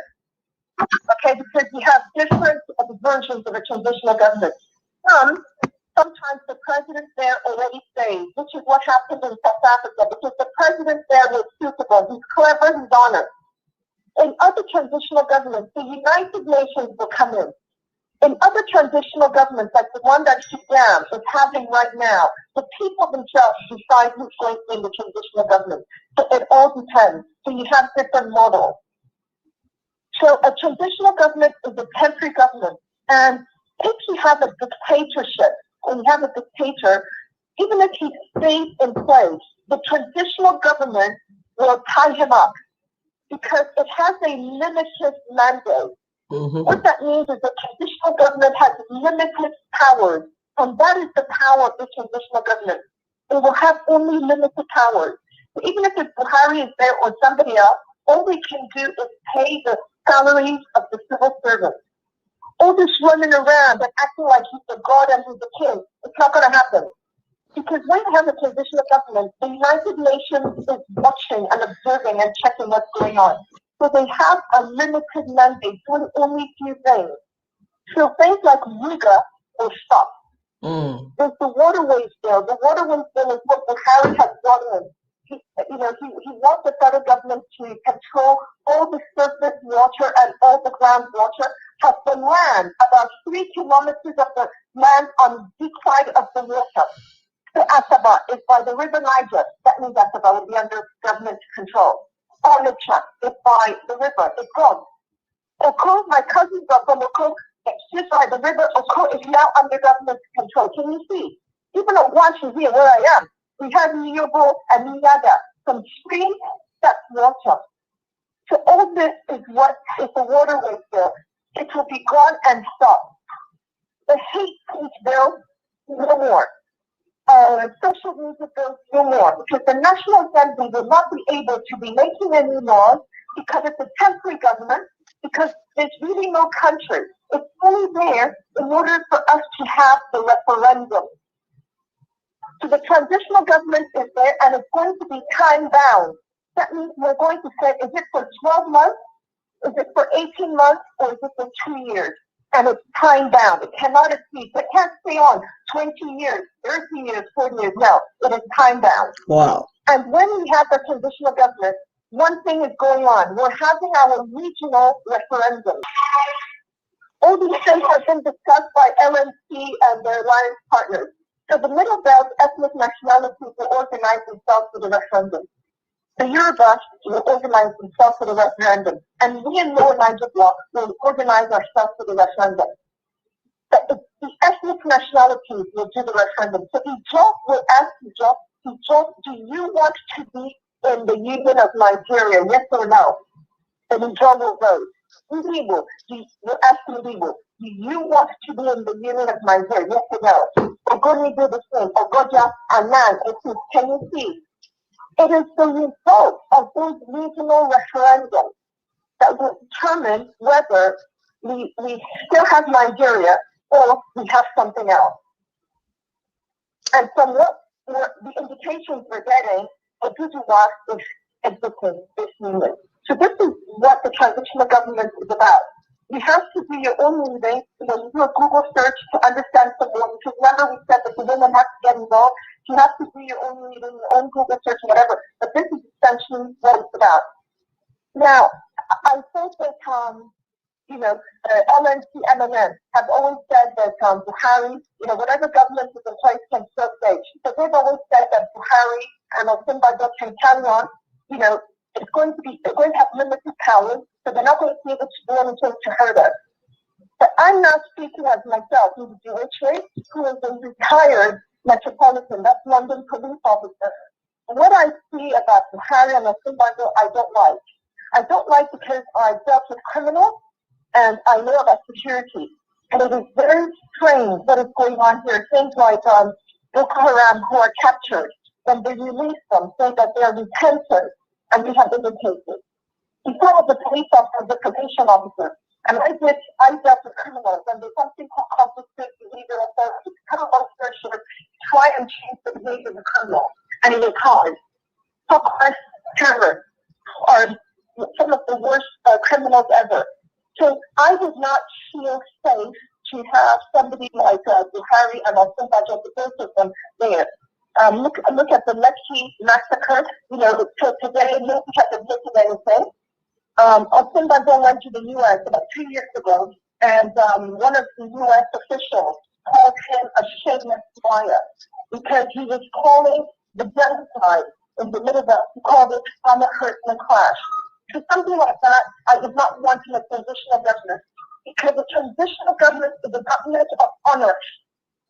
The people who will be there, it's a government of honor because you are moving from one state to another state. So the people who are part of the transitional government, they go down in history as being the group that have changed a bad situation and put it into starting a new good thing. So I would want to give it to somebody that would be more honorable, and that because it's an honorable thing to be part of.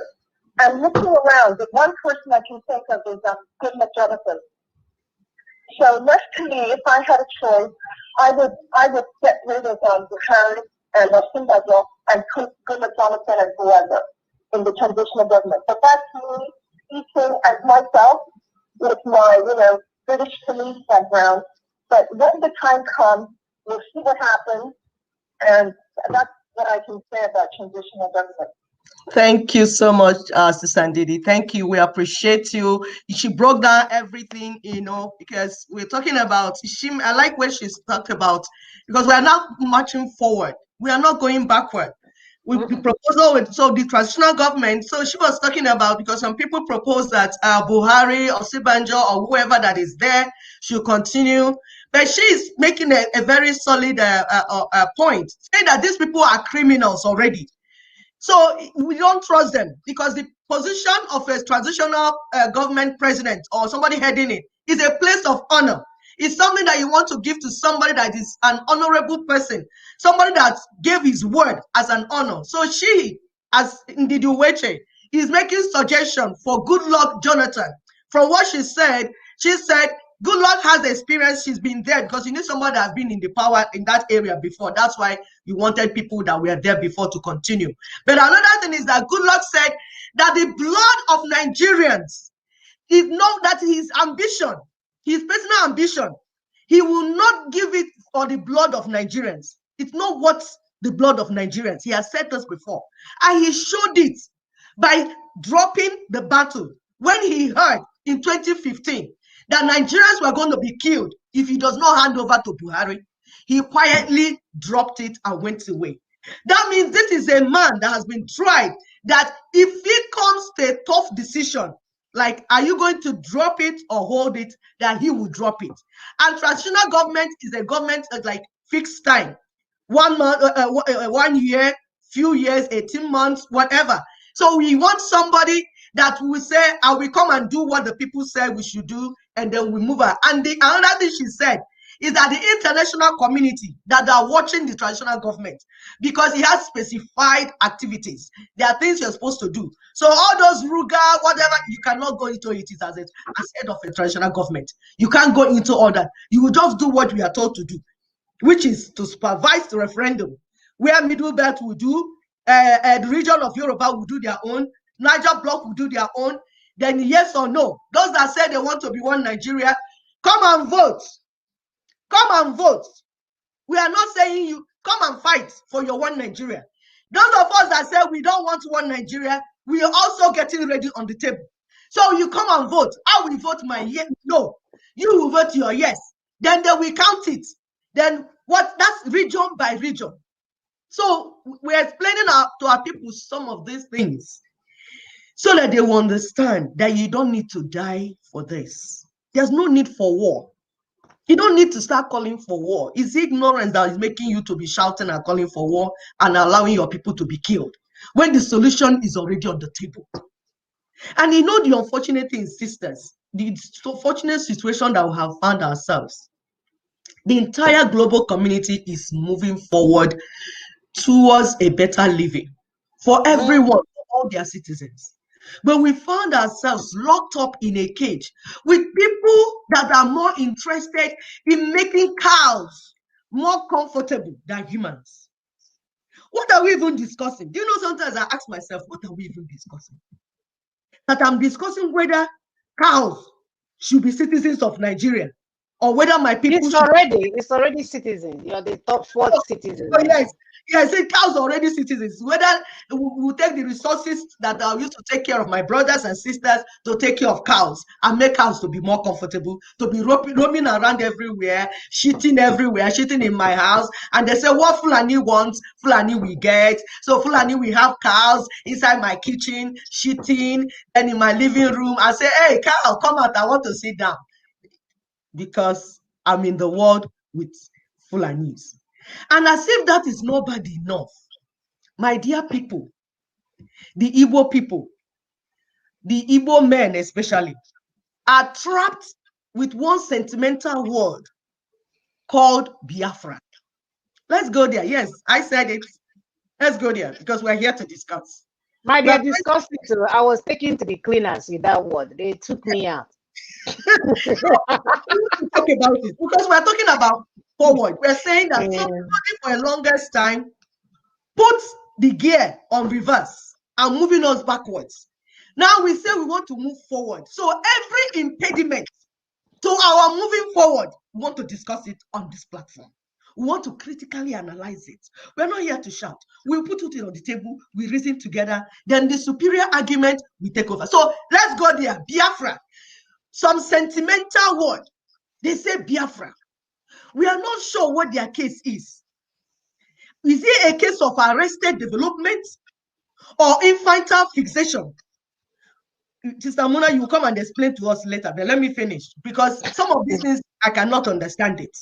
Why is it that a word is inside your head? It's like a broken record. Biafra, Biafra, Biafra. Anything they're telling you, Biafra.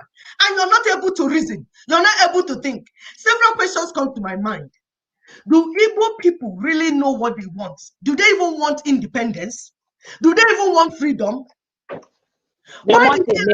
go through a hard way? Why do they like to go through a tough road? When you make things easier for them, they say, no, we must die. We must go through a tough way. Why are they so interested in preserving other people's identity rather than Igbo identity? Like what happened to them in Nigeria? They were Igbo people at once that built Nigeria. They built Lagos. They built Kano. They built Abuja. They built everywhere. It's Igbo people. But they refuse to build their own land. What is it that is wrong with Igbo men? What is it that is wrong with Igbo people that they say that they would rather preserve the identity of other people rather the identity of Igbo? What is wrong with them? And after they say Yoruba is prospering, Yoruba is doing this. Meanwhile, you have refused to prosper. You are there shouting a word that you don't know the meaning of. You don't even know where it's starting for. Today is de facto. Today is what? Sister Mona, please go ahead because I don't understand what is the case with our people. My dear, it's so sad. It is so sad. Especially the one that kills me is that the ones that we left in charge all along. They can speak their English very well. They are very fluent. You know, they dine and wine with the colonial masters and their children. They know how to take it from point A to point. At least that's what we assumed. And all along, nothing was being done. And then we mentioned the word Biafra. We feel trapped in it. You know, it's a name that we've heard that's supposed to, especially in the context that it was put towards us. That is supposed to, this has been done to us. We're going to get a nation where we can get all these things done. And we have offered the same thing in a different platform, but because the Biafra name is not associated with it, they are not getting it. Our people are still not getting that if we get this referendum, and even those promising them Biafra have mentioned the word referendum, they were okay with that. But when we are mentioning in a context where there will not be chaos, they will not die, they are not understanding it. And we're saying, my people, the time has come, the hour has come for us to accept what has been given to us. This Christ has died and carried the cross. Do not go and build another cross and carry on your own so that you look pathetic. Nobody will believe you. This is a no-brainer. There is no reason why by now we are not understanding that Nina has done the war. Nina has done the work. They have done everything. They have engaged the international communities. They have followed the UN protocol. They have established a map, which some people are telling you now, that's what they're trying to do. You have to identify the territory and do UN this. And some of them are even trying to go back to 1937, when the UN 2007 has taken over the requirements for the indigenous people. So we're saying, please don't complicate things for our people. They have already been ruffled by rogue franchise. We have been taken to cleaners. They even stole from us and gone around and called us criminals. We have seen it all. You know, they came. What's that? That is Nigerian government here. They've taken away my destiny somehow. But they didn't come to my house and steal from me and call me criminal. So I can even give them credit from that perspective. All we're saying is that the work has been done. The work has been done. Key is so that you will not be left behind. Because whether you are in the train or not in the train, we are going. We are going. We are going. We are going. So the only thing that but the only thing that go ahead. Yeah, when you finish, and he wants to put add a word, you know, like if we are discussing, she heard what we're talking about, so she wants to give her own idea, you know, on this Igbo nation, you know, because we have like Yorubas. The Yorubas are working hard on the Yoruba nation, you know, and it's working for them. They are working for their nation. You can see things happening and all that. So sometimes we mention Ndi Igbo, then we talk of Igbo nation, you know. So she wants to give her own opinion on what Absolutely. we are discussing. Yeah. Mr. Ndidi, please go ahead. Okay. Yes, I'll talk about the Igbo nation, but before I even go there, I'll mention a bit about Biafra. And what it is this, and I'm well placed to talk about Biafra because my dad, Ambassador Raf Nwechwe, he actually opened the Nigerian embassy at Paris in the 60s. And he resigned from that position, a very good position, to be a representative for Biafra. And it was my dad who got the French to support Biafra and to fund it. So my father, Ambassador Nwechwe, who was also Ohaneze Ndibo, he was Ohaneze the President General for 2 terms. He was very very much a backer of Biafra. But I can tell you this, that after the war, you saw everything that happened, thought it best to bury that word Biafra and the whole Biafra thing, and for Igbo to just be looking for self-determination. So self-determination is, so when we're talking about Igbo nation, we're actually talking about self-determination. There are Igbo people in London, like I'm one of them, we're in London, we're in England. England is not called Biafra, it's called United Kingdom. But the countries have self-determination, it's a free society, we feel good there, we meet our potentials there, we feel safe there. It's not called Biafra. You have Igbo people living in America. America is not called Biafra, yet Igbo people are living there, able to have the self-determination of the area and to meet their potentials and be happy. The same China, Malaysia. So the name is not so important. It is what is going on inside the nation. And Biafra is not an Igbo word, but we want a word for Igbo that all the Igbo will be happy with. Ijo called themselves Ijo. Anan called themselves Anan. So I think Igbo have always been called Igbo. And if we want to change our name, we need to do it by due process and by agreement. Because some Igbo, they like the word Biafra. I have been very happy in England and in Britain. I may want the word New Britain. I may say, no, I want Igbo land to be called New Britain. Somebody may want it to be called Biafra. You see what I'm saying? Yeah. So we need to follow due process, and everybody chooses. It is disrespectful for somebody to just say, I like Biafra, I'm going to call the land Biafra, everybody's going to be called Biafra, and they didn't ask the people. It's not. This is what will cause anger and animosity. We don't want division among the people. What we do know is that the word people has been settled by our ancestors. Let's stick with it. If we're going to change, everybody who wants the name to change, our name to change, and the name of our land, we should follow due process so that we don't cause chaos and we don't cause divisions among ourselves. And the other people watching, Ijon watching, and now watching people, they're going to say, look at these people always fighting. Do we even want to have anything to do with such a people who can't even get on amongst themselves? So it's not looking good. So I think we need to think carefully about this thing and do it in a proper way. Now, there's a book I read when you're about 11 years old. It's called The Secret Garden. And it's by an author called Frances Hudson Burnett. And she wrote something that I'm going to read out. It's called Strange New Things. At first, people refuse to believe that a strange new thing can be done. Then they begin to hope it can be done. Then they see it can be done. Then it is done. And all the world wonders why it was not done centuries ago. So for me, where we are at now is this. There is no union called Nigeria because we have no constitution. So we are now in a position to start a new change for ourselves. And so when we talk about Igbo nation, I'm actually thinking of better than Igbo nation because what Igbo want is self-determination for themselves. They want resource control and they want to feel safe. The way that the Lower Niger Congress have done it is they've taken about 22 years now to talk to all the other ethnic nations. And they've all agreed that it would be good for us to be together in a nation. Each people, like the Afik, in the land of the Afik, will have resource control and self-determination. Ijo, in the ancestral land of Ijo, will have self-determination and resource control. Igbo, in their own ancestral land, will have self-determination and resource control. So nobody can dominate anybody.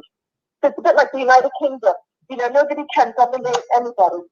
So that to me is a better thing to look forward to. A nation where you have all these different ethnic nationalities.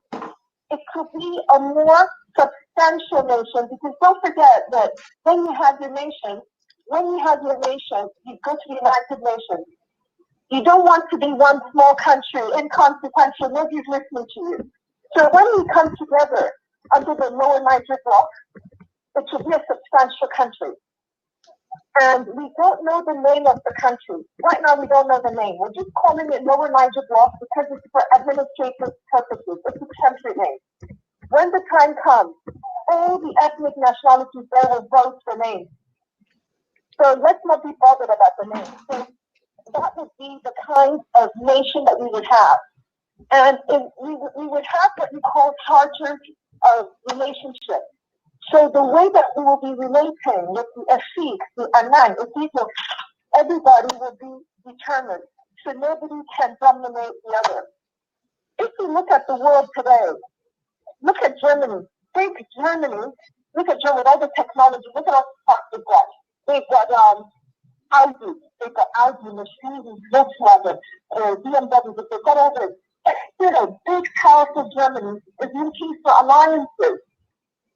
It's in Schengen, it's in the EU, it's in NATO.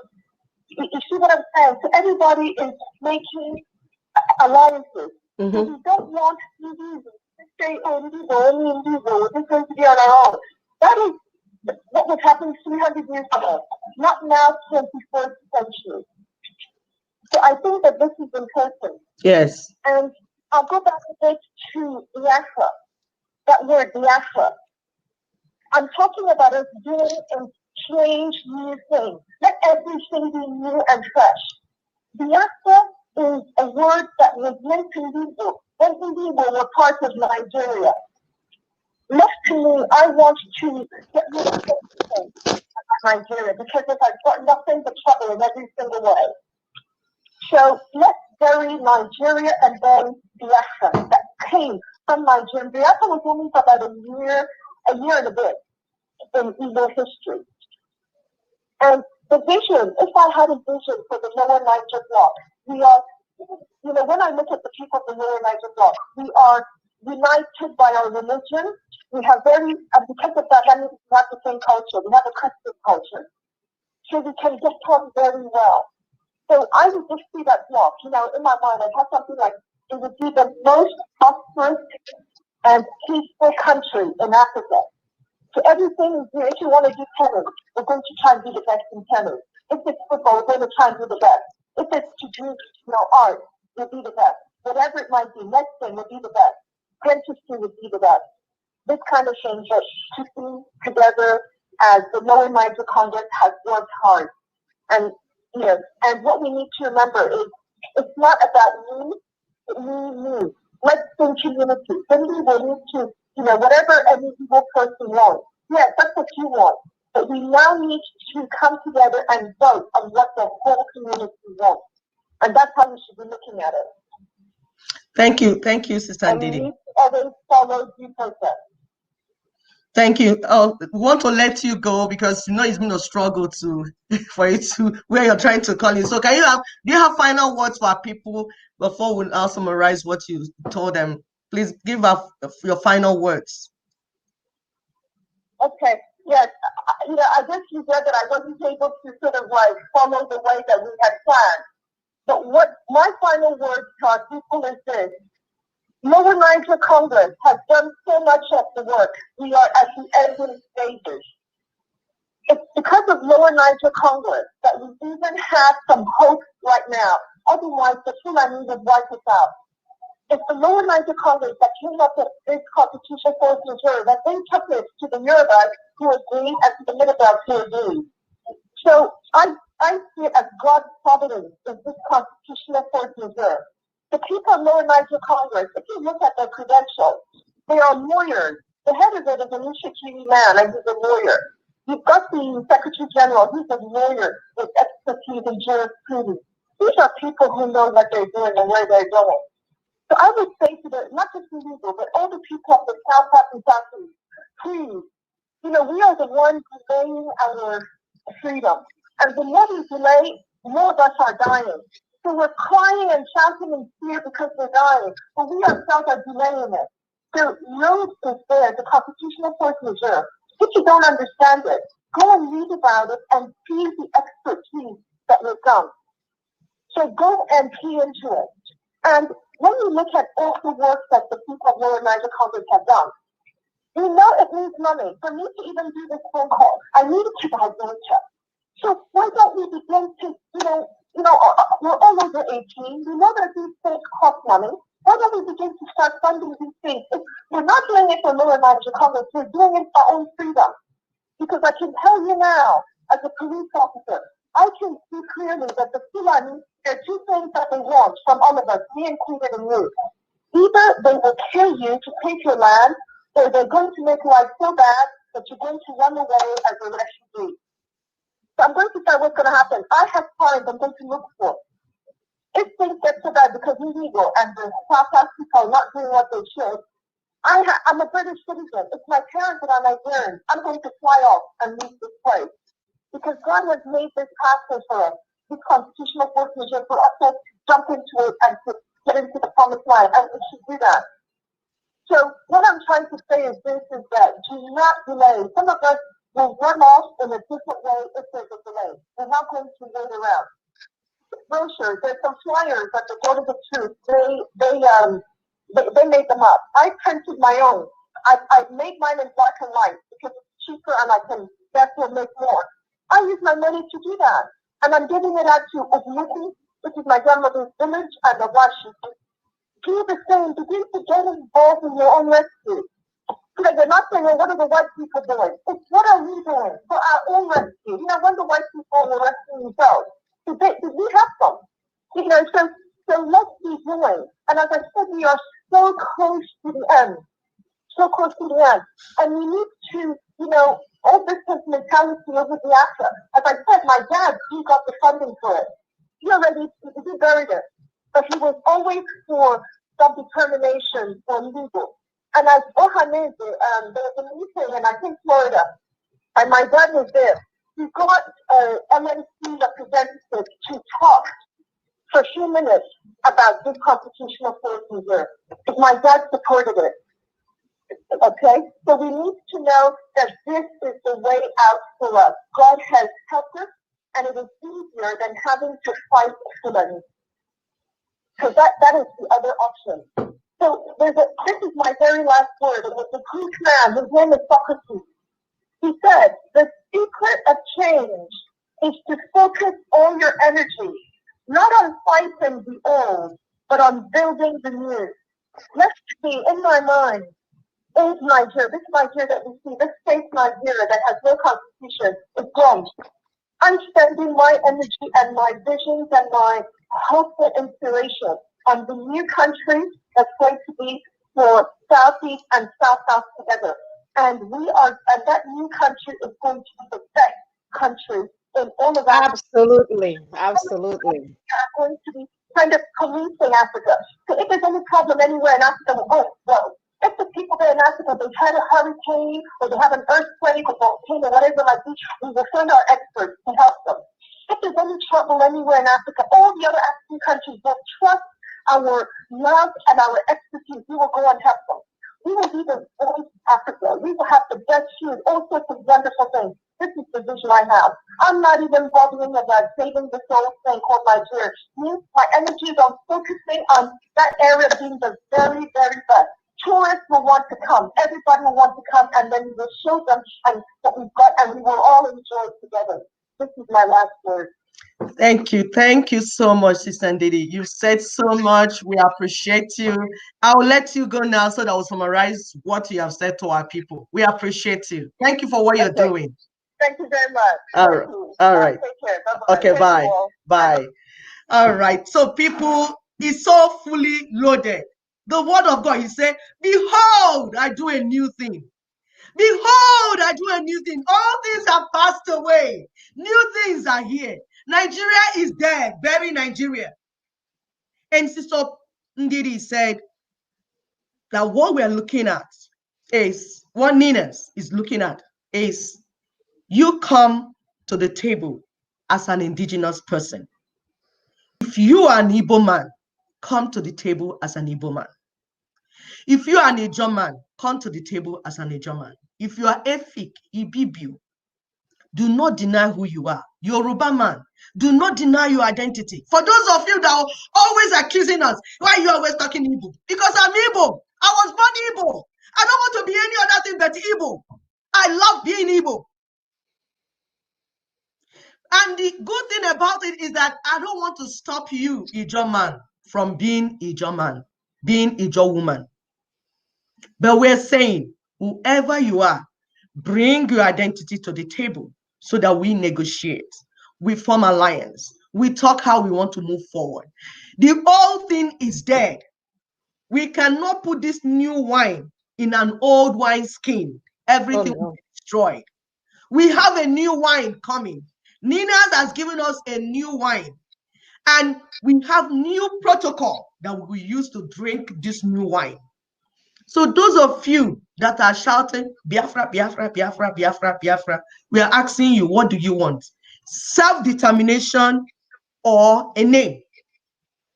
If it's self-determination you want, go to who you are, who your forefathers are, because that is where UN will negotiate with you from. UN will not negotiate with you as one name that you are calling yourself because you are not known. It's like some people say when you get to heaven, if you bleach yourself, you used to be black, you bleach yourself to fair. Now God will not identify you. God will say, even your forefathers will not identify you. So it's all about identification. Are you an Igbo man? Are you an Igbo woman? Are you Efik? Are you Ijo? Are you Urobo? Are you Ibibio? Are you Yoruba? Are you Hausa? Whoever you are, who your forefathers were, that we can identify you with, come to the table with it. Let's negotiate. We don't need to fight. We don't need to kill ourselves over this. It's been done all over the world. And what Sister Ndidi is saying is that the type of nation we will build, we will be able to help other Africans. We'll be able to put things in place.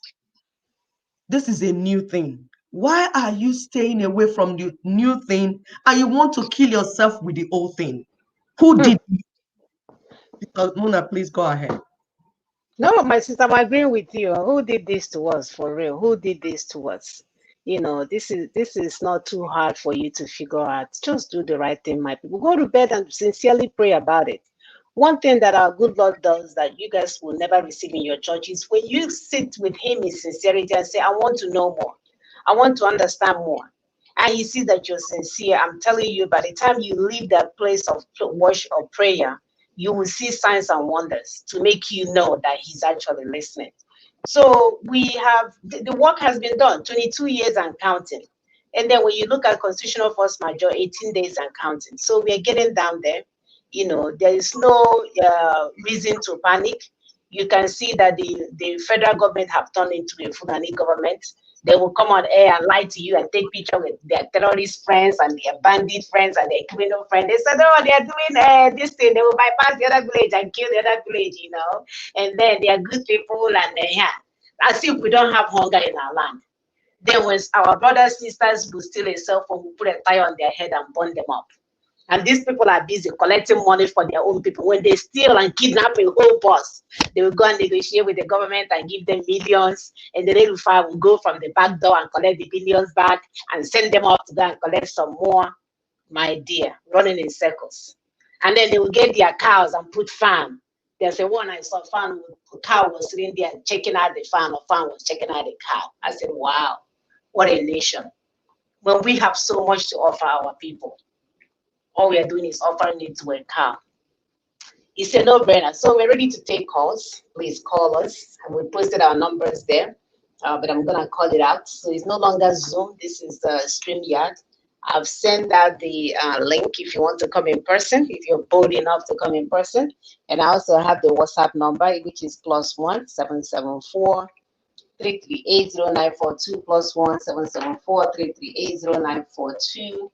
And the number goes as so. You can also call it as a phone number or a WhatsApp number. Any of those is okay. And then for the link is pinned on the screen if you want to use the link to join in person. So the phone number again is +1 774 3380942. This is the same number that we post on our platform every week. So it has not changed. And we'll go from there. But if not, we can go ahead with our take-home points. Sister Augustus, I think we don't have anything else to add while we're waiting for calls and join it.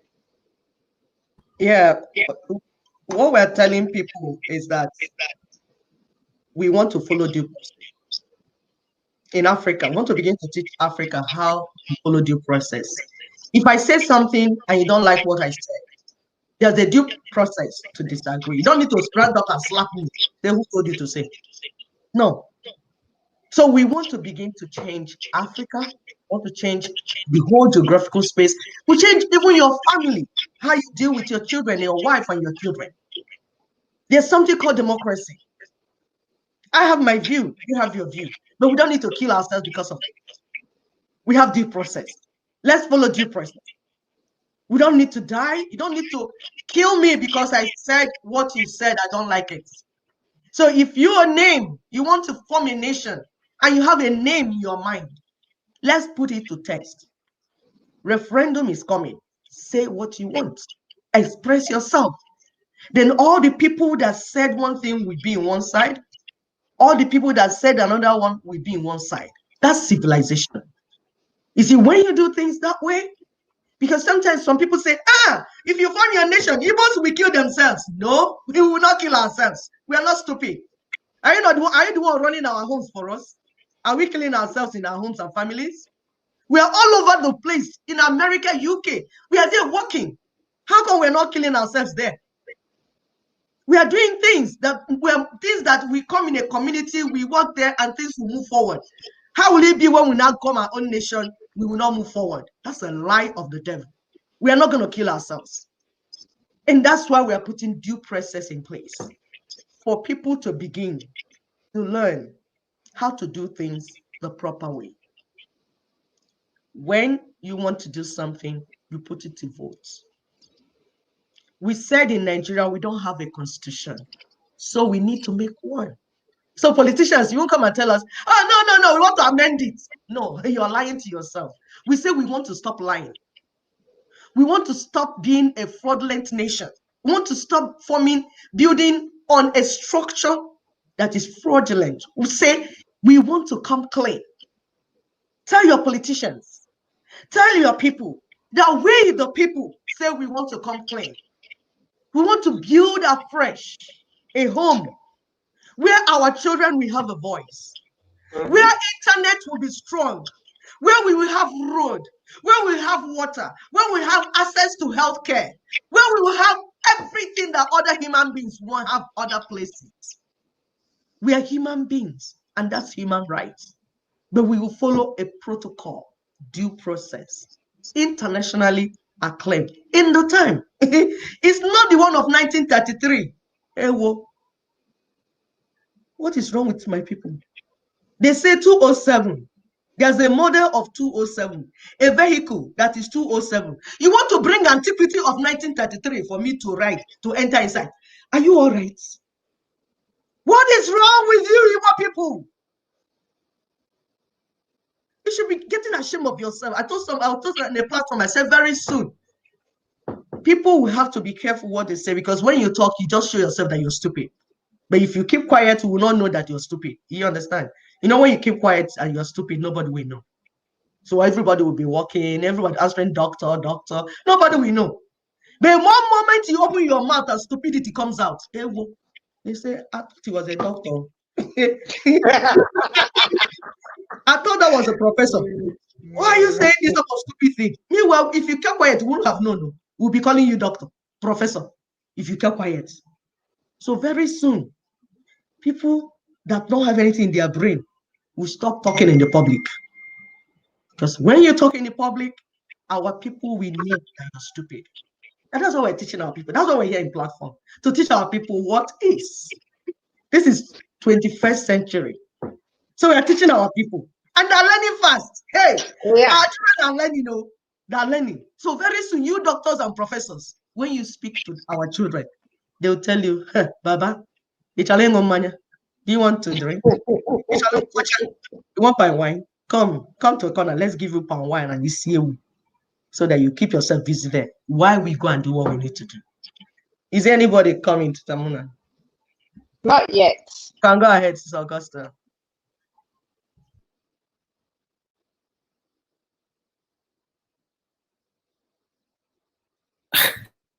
Oh my God. I'm muted. I didn't even know. I said, let us go ahead and take the take-home points. Since we don't have callers yet. Okay, I'll pull that out.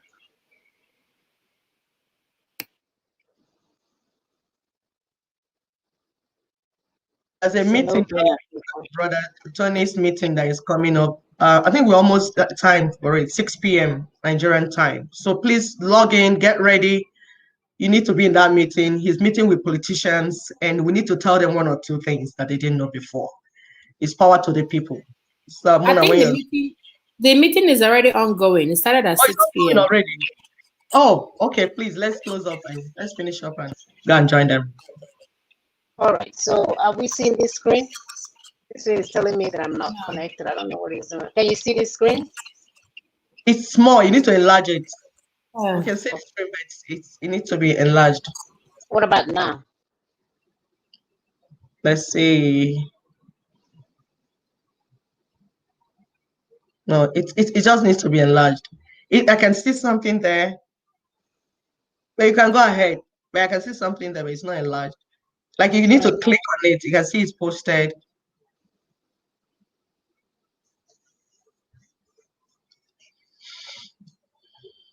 Yeah, we need to talk to those our politicians and teach them one or two things, because this is 2021. This is not 1604. So it's time to move forward. We need to get the people's aspiration on board, not what they think, not what they feel. Our people are dying and we need to move forward. We're not waiting for 2023. Nope, nope, nope. We're not even waiting for 2022. We are doing it now. Mr. Moon, I'm just talking Right. why. So I think, yeah, I don't know if I have the take-home point. This whole thing is acting funny. It's telling me that I don't have rights to Google link or something. It's weird. Oh my Anyway, so yeah, so that's all that is showing on the screen. Whereas I have the take-home point. All right, so our take-home point today is that those that created the Boko Haram used it to seize power in 2019. They have also created militia called Headsman and later renamed it Bandits to penetrate southwest and southeast through the Middle Belt. We are now informing the politicians that the Fulanis are the internal colonial masters and not their friends.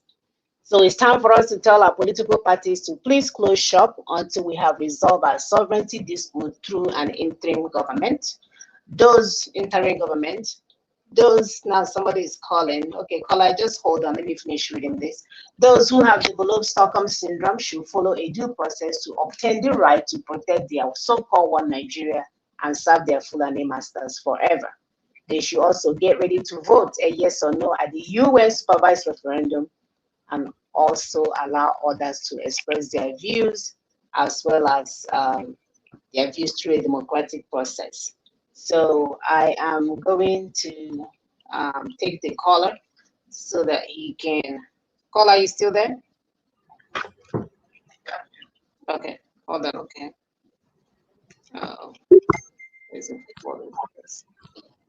Okay, caller, just go ahead. Go ahead. Of course, whenever he tries to speak, it will end, right?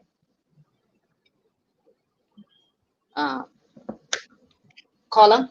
Oh, I think he got disconnected. All right, so I'm not really, yeah, he got disconnected. So caller, you can call back. I don't know what happened. Your phone got disconnected. I know what to do. Let's take a screenshot of this. That's what I need to do. Okay, sisters, give me 1 minute. Okay, let me have this caller be talking while I. Yes, caller, go ahead.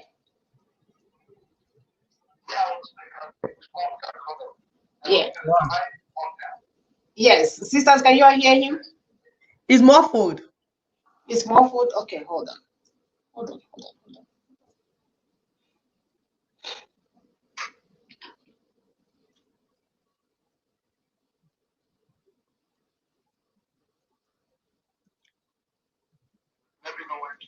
Yes, yes. Give me 1 minute. Let me change this mic then so that we can use this.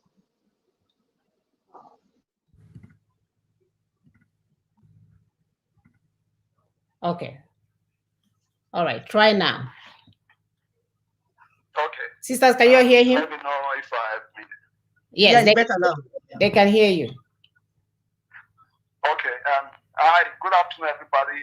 I've always been a fan. First of all, my name is Ike, and I'm calling from Canada. Actually, I just got back into Canada 2 days ago. I've always followed you guys even before I went to Nigeria, even when I was down there. So today, actually, I called in because of your guest in the way. That was what I called in because of our last point about the Igbo nation. Right? I found out that there is something about most Igbo people, they don't know what happened regarding the word Biafra and all that. Like, I understand that you guys were saying that they don't want to drop the name. And this name, and the last guest made the important thing about self-determination. It's better to get, the name shouldn't be a big deal. But the problem with most of us Igbo these days, like you guys rightfully said, they attach to the name, forgetting that the name will not lead them anywhere, rather than just focusing on getting their self-determination within the lower Niger Congress, alongside with every other ethnic nationalities.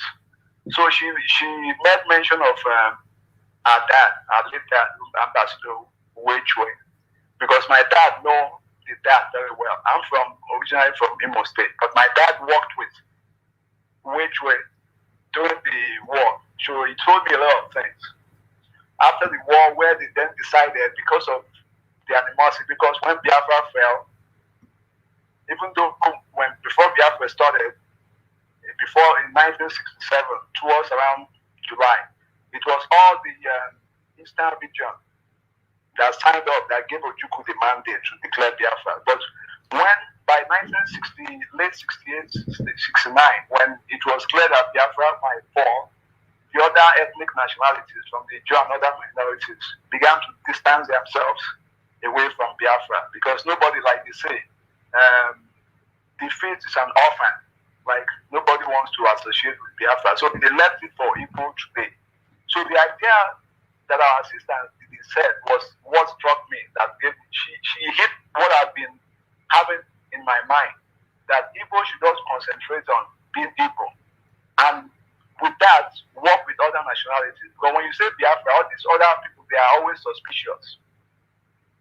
Like our sister, she said she wants to be Igbo. Same thing with me. I'd rather just stick with Igbo. I'm no longer about the name Biafra. I'm even willing to, just be Igbo. But at the same time, let others, you can always work with others. And this is the problem that IPOB is not understanding, and every other person. So I really like your guest today. I'm really, really impressed by you ladies, and I pray that you guys will continue doing what you're doing, and do not let any of these distractors or detractors, they will come up and call you names and all that. We've seen it before, but stick to your guns. You guys are on the right path. Self-determination is what we get without unnecessary loss of lives because of all these lies that have been flying out there by these guys. So I really, really pray, and I commend you guys, and keep up what you're doing. Thanks very much. Thank you, my dear. Thank you. All right, sister. Go ahead. Are you done with it? Yeah, I'm really very happy when I see our people that we are talking to, because when you tell our people that we have people, we have people that can reason well, and we're happy when they talk. I want to listen. Honestly, I like listening to people. I don't even like talking. So I like it when people are saying the right thing. I will listen and let it go. And that's what we're calling on all our people. Ndị niile nwere uche, mara otu esi eme ihe, bikonu tetanụ na chi efogo. You need to have somebody. You need to have certificates. Inwe akọ na uche. Nne gị na nna gị mụrụ gị ga-enye gị akọ na uche. Enwere ndị nwere certificate ma enweghị akọ na uche. Ndị nwere akọ na uche nwere certificate, mana ọ ka mma na enwere akọ na uche achọwazie certificate na-enidie ya. So bikonu ka anyị chịkọta okwu ọnụ tata n'ihe anyị kwuru. Nke mbụ, ndị yiwere Boko Haram tu anụ na anụ Boko Haram o nwere ndị yiberie ọ mmadụ mere Boko Haram e nwere ndị yiberie mana ihe ha bụ n'obi wee yibie ụka ha dọrọ ike ọchịchị na 2015 ha mekwana ya ọ gara ha ọ bụkwa ha yiwere otu ndị agha a na-akpọ militia ụfọdụ na-akpọkwa ha Fulani herdsmen ha kpagharịzie na ha afa na-akpọzi ha bandits akpọrọ ha militia akpọrọ ha Boko Haram akpọrọ ha herdsmen akpọrọ ha bandits ofu ndị ka ha ndị agha ka ha anyị nwere ihe ha bụ n'obi were abịa ime ihe wu ebumnobi ha ihe bụ ebumnobi ha wu ibupụta agha na mba etiti na mba ọdịda anyanwụ na mba ọwụwa anyanwụ na mba Naịjirịa ya wụ ihe ebumnobi ha. Nke atọ, ndị otu NINAS na-agwa ndị obodo ka ha gwa ndị otu ndọrọ ndọrọ ọchịchị n'ala ha na ndị Fulani abụghị ndị enyi ha na ndị Fulani abụghị ndị otu ndọrọ ndọrọ ọchịchị ha na ndị Fulani abụghị ndị partner business ha na ndị Fulani bụ ndị iro. Gịnị ka anyị kwuru? Na ndị Fulani bụ ndị iro ndị obodo.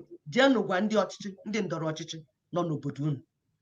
Anyị asịghị unu gawa Abuja, gwa ụmụnne unu na ụmụnna unu nọ n'obodo unu ndị ebe ka unu gwa ha ndị nọ na ndọrọ ndọrọ ọchịchị na ndị Fulani ọwụ Fulani abụ Fulani ọ bụ Fura ihe ọbụla ha na-akpọ onwe ha ha abụghị ndị enyi unu ha bụ ndị iro.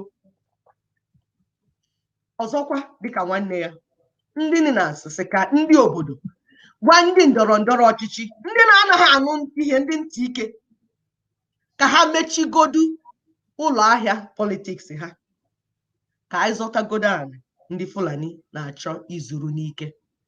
Mgbe anyị zọtara anyị ibidozie politikal pati. Kịta awụghọ mgbe a na-eme politikal pati. Kịta bụ mgbe a nọ agha ka anyị napụta ana anyị n'aka ndị Fulani. Nke ise, o nwere ajọ ọrịa a na-akpọ Stockholm Syndrome.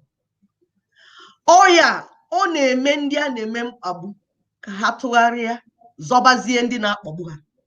Oke ọrịa ka ọ bụ oke ọrịa na oke nrịanrịa dị egwu.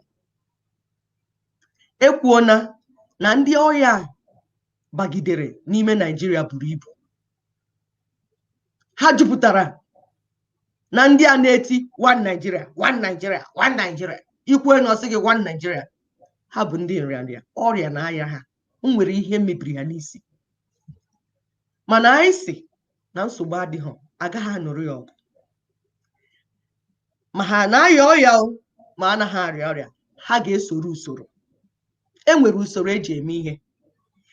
So usoro ahụ anyị na-ekwu maka ya bụ nke a na-akpọ referendum. Maka na ọ bụ usoro ahụ ka mba niile na-eji ekwu ihe dị n'obi ha. So ọ bụrụ na ị bụ onye one Nigeria gawa na referendum ịbịa ịtụnye ihe ị chọrọ. Then hapụkwa ndị ọzọ si na ha chọrọ ihe ọzọ ka ha tụnye ihe ha chọrọ, binye aka n'akwụkwọ kwuo ihe ha chọrọ. Anaghị egburu ya mmadụ, anaghị anụrụ ya agha. Ọ bụghịkwa na ihe eji ekwu okwu agha na-ama aka. Nsogbu adịghị. Ọ bụrụ na ebumnobi gị bụ ife ndị Fulani wee ruo n'ịnwụọ, nsogbu adịghị, bịawa na referendum. Ịbịa na referendum ibinye aka sị achọrọ m ịbụ ohu ndị Fulani. Hapụkwa na ụmụnne gị ndị achọghị ịbụ ohu ka ha binye aka ka ha wee nawa. Ndewo. Ndewo. Yeah, thank you, Sister Ekpi, for that. So I'm going to say the second point in Yoruba. So àkọsílẹ̀ tá ní lónìí tá máa mú lọlé lónìí.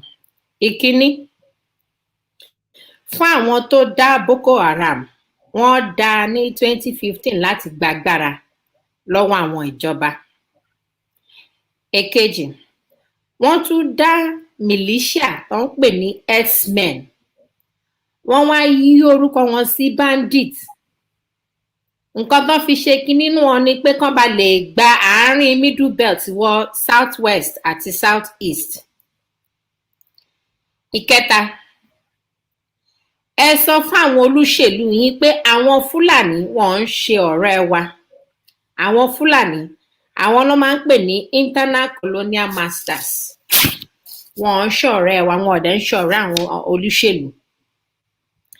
Ìkẹrin, ẹ sọ fáwọn olóṣèlú pé kán palẹ̀ mọ́ close shop títí tí tá a máa fi gba àríyànjiyàn ọba aláṣẹ láti interim government. Ìkarùn-ún, àwọn tó ń tàn wá tó ń ní stock ní I don't know how to translate this real good. I'm coming. Syndrome, just boy Stockholm syndrome. Stockholm syndrome, yeah. Yeah, wọ́n ní láti tẹ̀lé ohun tó yẹ ká tẹ̀lé fáwọn tó ń ṣe one Nigeria lápá kan. Àwọn tó dẹ̀ ṣe one Nigeria lápá kan yẹn, àwọn náà ń jẹ́ ẹrú àwọn Fúlàní. Ó dẹ̀ máa jẹ́ ẹrú Fúlàní láéláé títí di láéláé. Number 6. Wọ́n ní láti múra, gbogbo wa ní láti múra láti dìbò. Bẹ́ẹ̀ ni ní UN supervised referendum. Òun ló máa jẹ́ kí àwọn tó fẹ́ kán lọ ní apá kan, àwọn tó dẹ̀ fẹ́ lọ kán dúró sí apá kejì. Gbogbo kíní la máa ṣe láàrin democratic process la máa lò láti dé ọ̀nà yìí tá a fẹ́ lọ. Ẹ ṣé púpọ̀. Thank you all. Thank you. Thank you so much. So we are about to call it a day. Thank you guys so much for joining us. Hopefully next week we'll get to meet again. We are rushing to go to a meeting. So please share this video, tell other people about it, like, subscribe. And when you do that, what we are interested in is actually for you to get notification when we come online. But if you feel like you're a warrior and you can remember when to go and look for us on Saturdays, that's fine. Because some of you would think, oh, because we're saying share and we thought that we want money. No, we are doing fabulously well. We don't want 10 cents from Facebook. So it's just for you to get notification. But if you don't want to do that, be sure to be logging on or logging in at the time that we come on and help us to share this good news. We don't want our people to be struggling anymore. There's nothing to struggle for. We just need them to key into the NINA's process so we can get to our destination. It's not that difficult, people. It's not that difficult. And for those of you trying to create a strategy, when a strategy is already in place, please go check yourself. Go and meet your nearest psychiatrist just for him to make sure that your brain is not, you're not losing your mind. We need to go home. Our people have been led into the wilderness for 8 years. Now you want to lead them to the Mediterranean Sea for another 20 years. And who wants to continue to do this? We need our lives back, so we are good to go. Sisters, okay, so I'm going to end the show. You'll have a wonderful weekend. Thank you so much, Aisha, and everybody else. Thank you so much for joining us. Bye-bye. Bye.